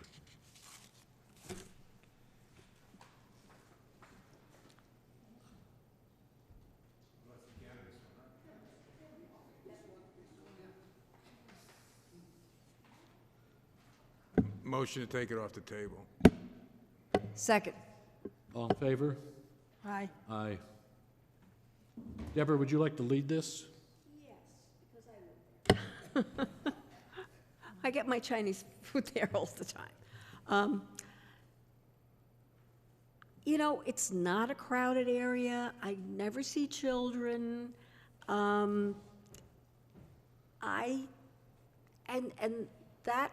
That's where the restaurant was. As I said, it was Parker's, and then it was Oak, and then it was some other sports bar, which, they put like they didn't pay their rent. So I don't understand why it's a condo. I thought it was just. Their commercial store retail condos. Oh, they are, but. I but know, I some- never heard that So before maybe either. somebody owned it and they didn't pay for whatever their mortgage or their rent. But that's why they closed the last property. Because I saw this big sticker, you know, and I said, oh, I have to you know, I stop and read these things. So anyway, you know, it's not like people can just walk in and, you know, there are stipulations that people have to abide by. It's not like, you know, oh, I'm just gonna walk in and buy it, you know. It's just with all the other applications we've seen, they have to, you know, be admitted in, and, you know, there's a lot of, you know, strict stipulations that have to be abided by. So I don't have any objection. Linda? Well, is there anybody else want to discuss this? I don't have an objection with that. I know the area. And like he's showing the pieces of where the doctor is way down the other end of where they're gonna put the cannabis. So I don't think there's a problem. I mean, it's like it's a medical thing anyway. So I don't really have a problem with it. My honest feeling is, of all the places, we've done 5 or 6 of these now, this is probably the least problematic in terms of being close to neighbors and everything else. I would love to see a motion to approve it if you guys were, No, yeah. unless you want to discuss it more. No, yeah, no, I have a, Okay. Go ahead. I don't really see where the store, I mean, this cannabis store is going to be located among other store, existing store. I don't know where the food store, if one on the left or the other one on the right. I mean, every time a kid come out of this store, they have to pass by this cannabis thing. And I can't see where it is. I don't know. But they also have to pass by the liquor store. Well, you know, I mean, to me, it's different. A liquor store and this is different. And one more thing, although they're taking every measure to eliminate the air pollution provoked by this cannabis, I don't know what kind of air quality we really have in this area. I can tell you what I've learned over the last 2 years of dealing with these, that Connecticut has gotten really sophisticated in terms of instructing to these vendors what they can and cannot do. And air quality is one of the ones. They have 2 different kinds of scrubbers, and they do a whole different way of packaging from the time they started this 3 or 4 years ago now. It now is all basically hermetically sealed in plastic from the time it comes to them till the time you take it home. So you don't have any of those kind of problems. You still do in the growing facilities, but in terms of retail, everything that I know, that is not a problem. If there is guarantee that if I'm going by, I don't smell anything, then I'll be okay.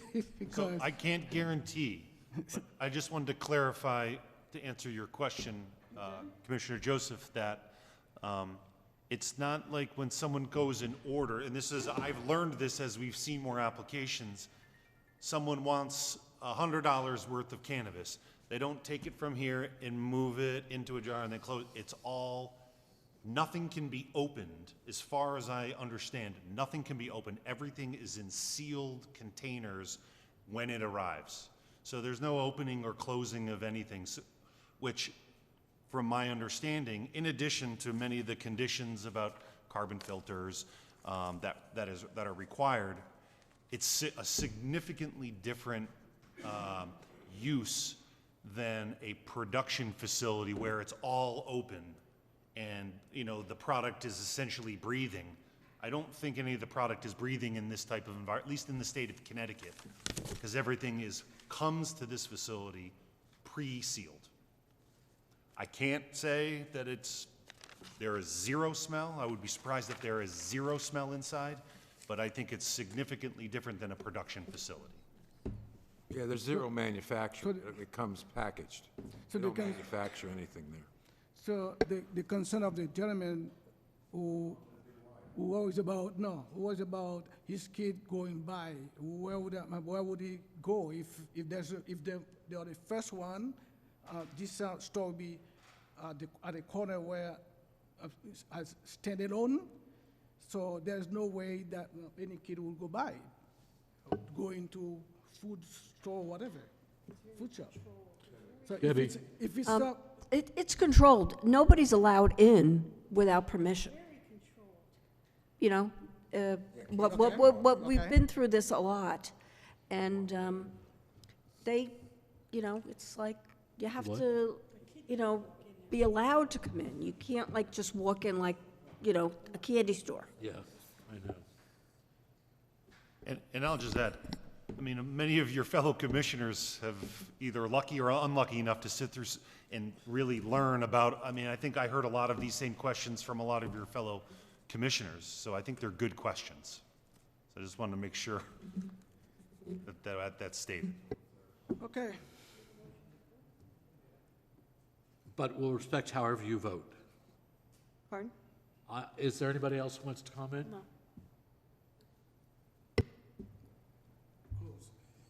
Close? Is there anybody who wants to make a motion? I'll make a motion.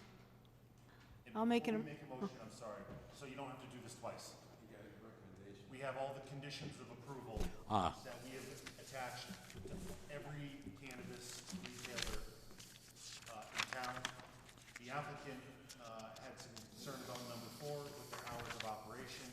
You can either choose to say everyone's on the same playing field and we're going with the same hours, then you can just stipulate all 10 conditions of approval, or you can eliminate number 4 and accommodate I wrote it their down somewhere, too, modified right hours here. of operation. I just wanted to lay that out.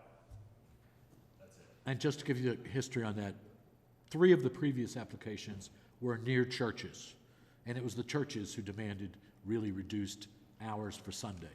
So that's why we now have written up in Stratford regulations that it's what, noon to 4 or something of that sort, because that came as a response to the churches continually saying, give us a little break, let us get in and out of church without this happening. So Keep that in consideration with your motion. So either go with theirs or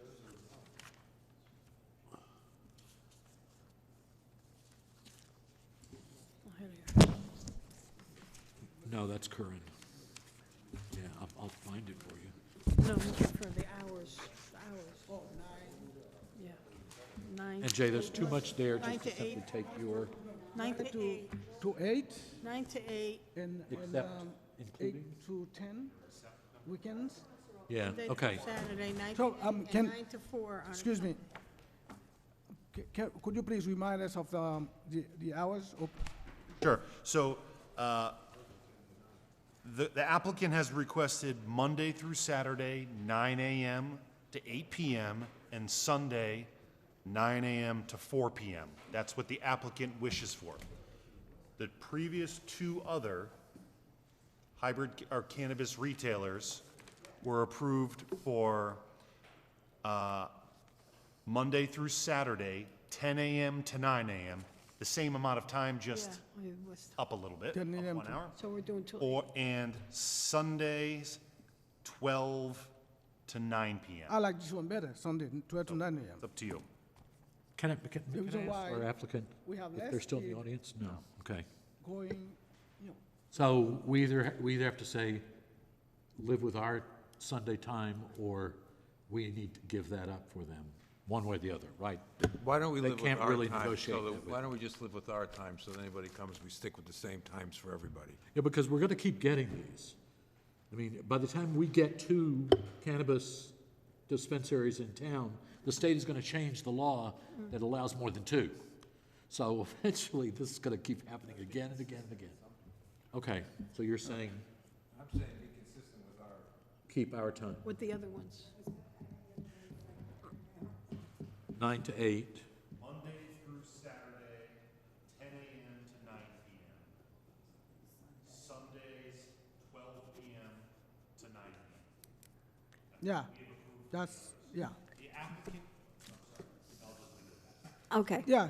I think their hours are better, simply because at 9 o'clock in the morning, people basically are only going to Dunkin' Donuts or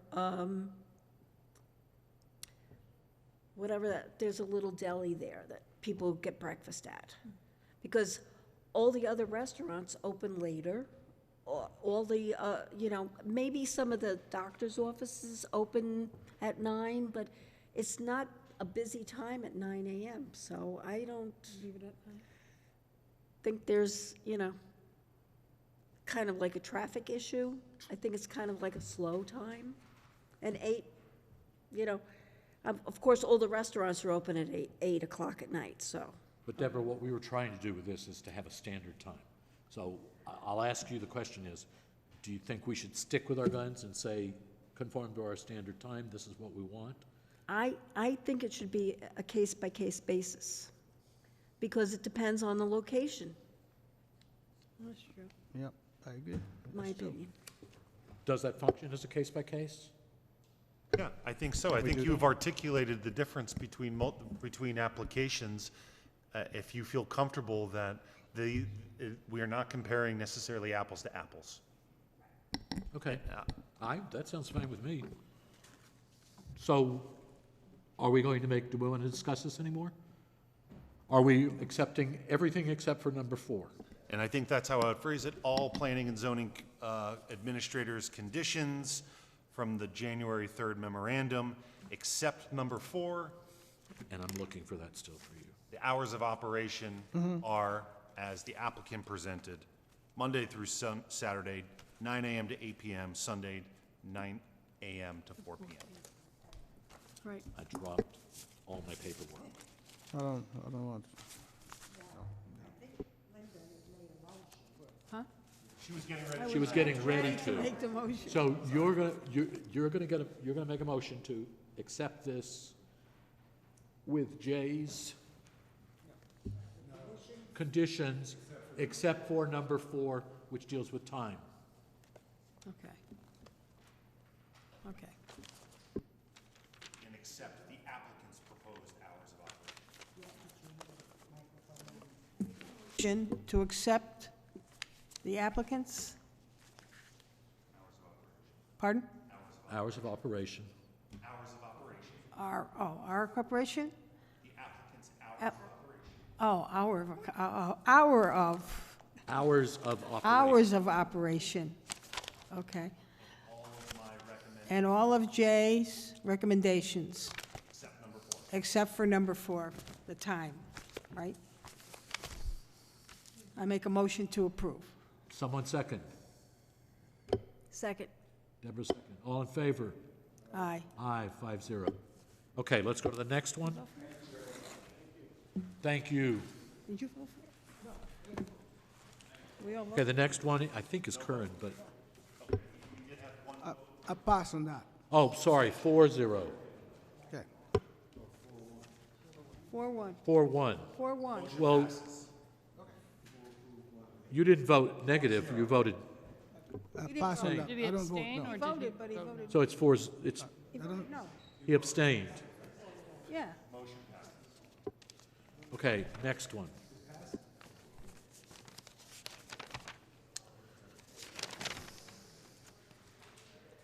Where are we? Sniffins. We're at Sniffins, 500 Sniffins. But that, we don't have to do anything, because that's on hold. Right. Okay, next is Sniffins again. We don't have to do anything on that. Continued to the March 27th meeting. We have Third Avenue petition of Susie McLaughlin. I'm going down this list. Once I finish this, I'll go back and do anything we missed here.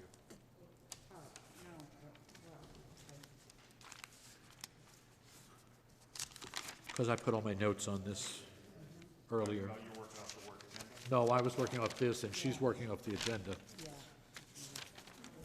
Let me see if I can find it. Here it is. I have the work agenda if you'd like. I have this, here, I have it here. I just wrote all my notes on the other one.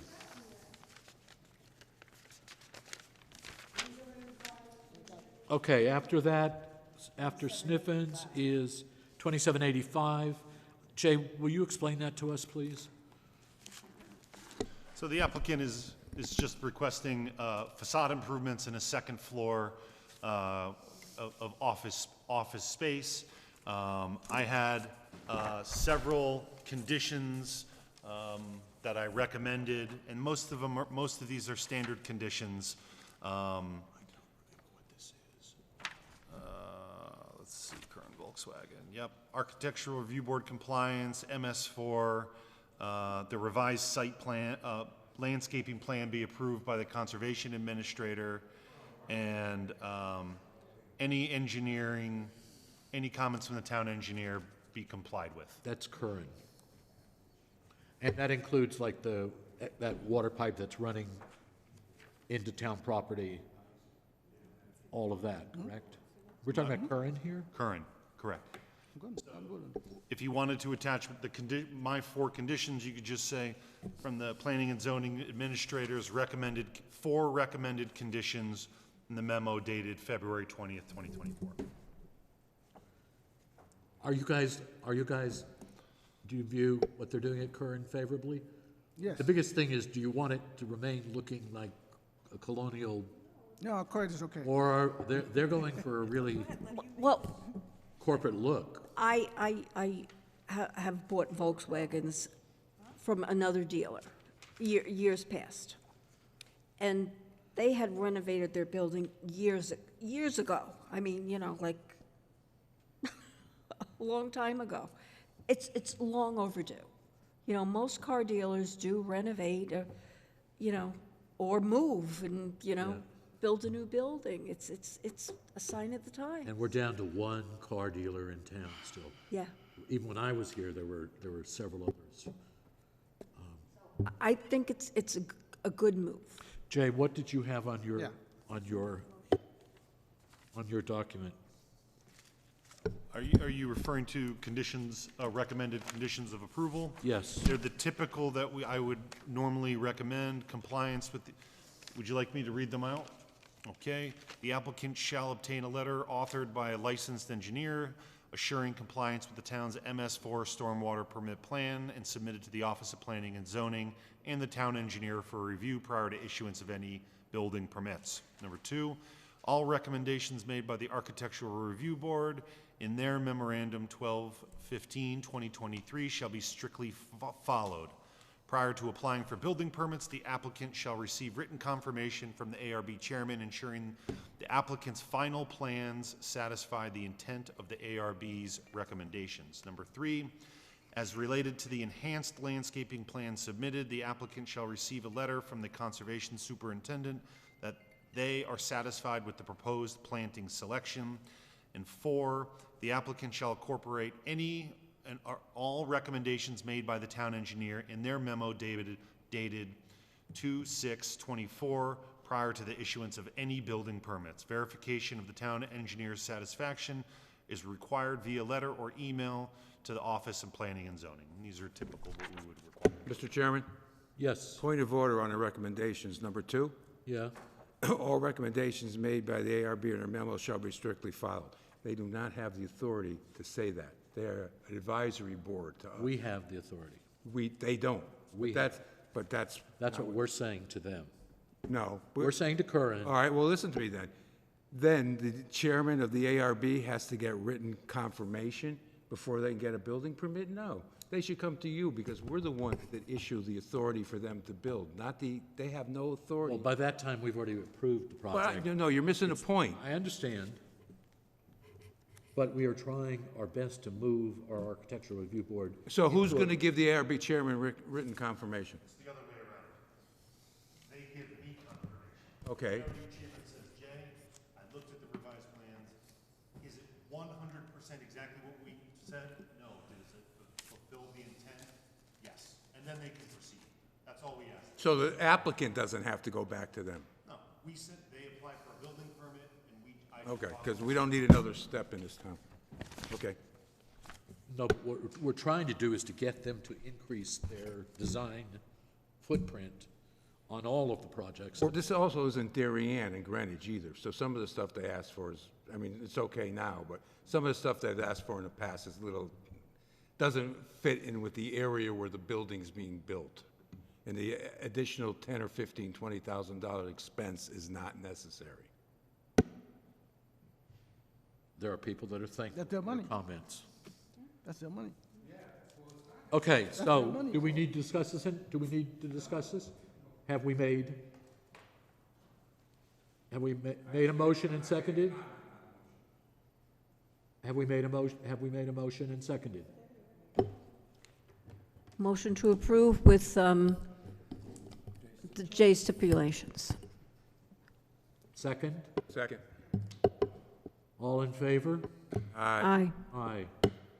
Passes 5-0. Okay, let's go to the next one. Now I'm trying to see what's missing. Approval of minutes. So moved. No, that's Deborah's job. I don't have the agenda. She's not complaining. I'll second it. She would have All right, complained. okay. All in I tell favor? her. Okay, we have no site plan reviews? No administrative site plan reviews. CAM site plan reviews? We have 225, which has been left on the table. So we're gonna have to come back to that? 500 Sniffens Lane, which was continued to March 27th. And that we will come back in our next meeting? And we've got a new application for 8 3rd Avenue. That's the house in the condo area? That's correct. So, just give me a moment to switch gears here. And I don't know, did Jay handed you two documents that came in? I think that's what this is about. So this is essentially the construction of a single-family dwelling on a lot and a replacement house that was demolished in 2023. And so just in terms of the character of the development, it's within character of what you typically see in that neighborhood for a single-family residential zone.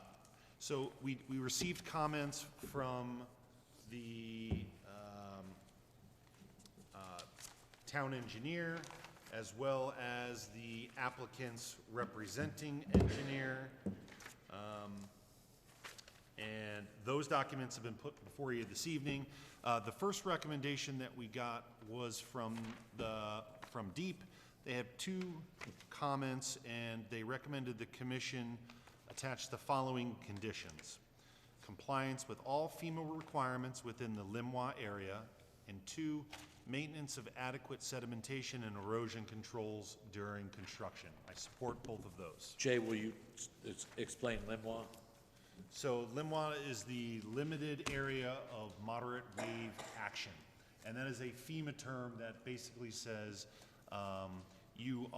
there's a higher, how do I phrase this? There is a higher propensity for damage due to storm surge and wave action in this area. I mean, it's right on the beach. So, you don't need to understand Limois to just know the location and know when there's significant storm surge, there's going to be significant damage without FEMA protections in place that DEEP is recommending. This is a hard question to ask you, Jay, but that area is part of our retreat in terms of planning? What was the question? That area is part of our retreat? Not necessarily. I mean, I think that there has been discussion about managed retreat, but a program needs to be developed. A fund needs to be created for us to purchase properties like this to leave as potentially for open space. Any property that's part of a condo association, I think it's a different set of circumstances than if this was just some house, a private property that's 50 by 100, and saying, all right, let's buy that and leave that as open space in a flood zone. That's different than buying, I think, a plot of land in the middle of a condominium complex that you don't really own the land, you own the structure, and there's potential gray area about that. And so I think it's a different set of circumstances leaving these open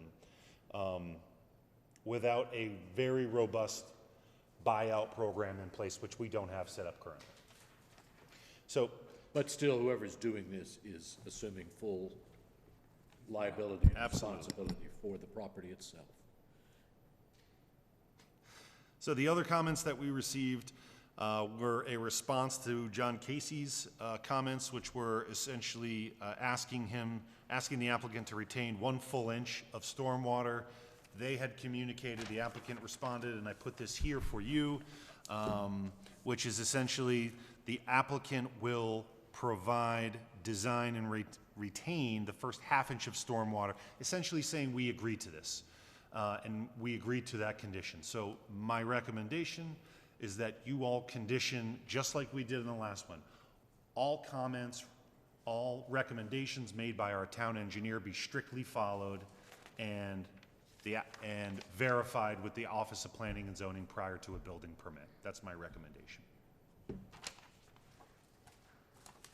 Approved with those 3 conditions: compliance with town engineer and the 2 deep recommendations, which they have to do anyway. These 3 things they have to do anyway. Motion to approve with the stipulations with the town engineer and the 2 deep recommendations. Second.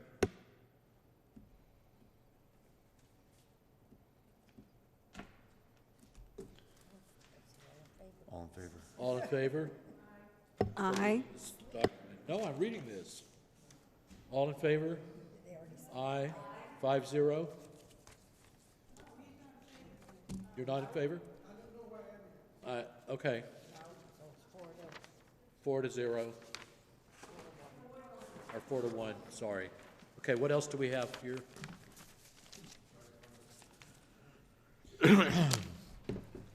Zoning enforcement, no. Rules of order. Just read it for the next time. In particular, read number 11, which was what Lenny had a question about.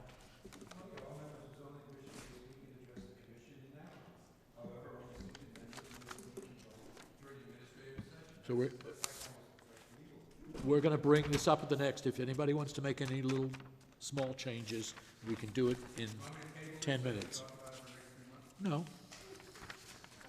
No, we're going to bring it up again. We're not proving anything. Rules of order. Second. A second. Okay, you can if you want.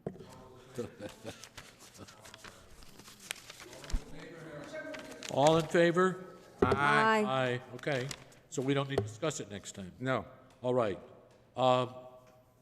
Rules of order, that's it, I think. That's it. Motion to adjourn? No, 1 second. I want to get... Withdraw my motion to adjourn. I want to get from Jay when our next meeting is. So our next meeting, I have Wednesday, 3/13. so we have an administrative meeting always scheduled the second Tuesday, so March 13th.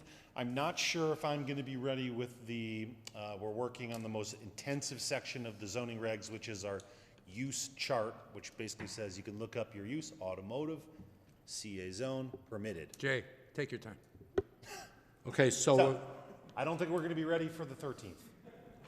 okay, so technically, that's on hold as not occurring, lest you hear from Jay that says, go for it. But I might be in Boston, which means you might have to sub for that. Public hearing. Motion to adjourn. Wednesday, the 27th is our next public hearing, according to this.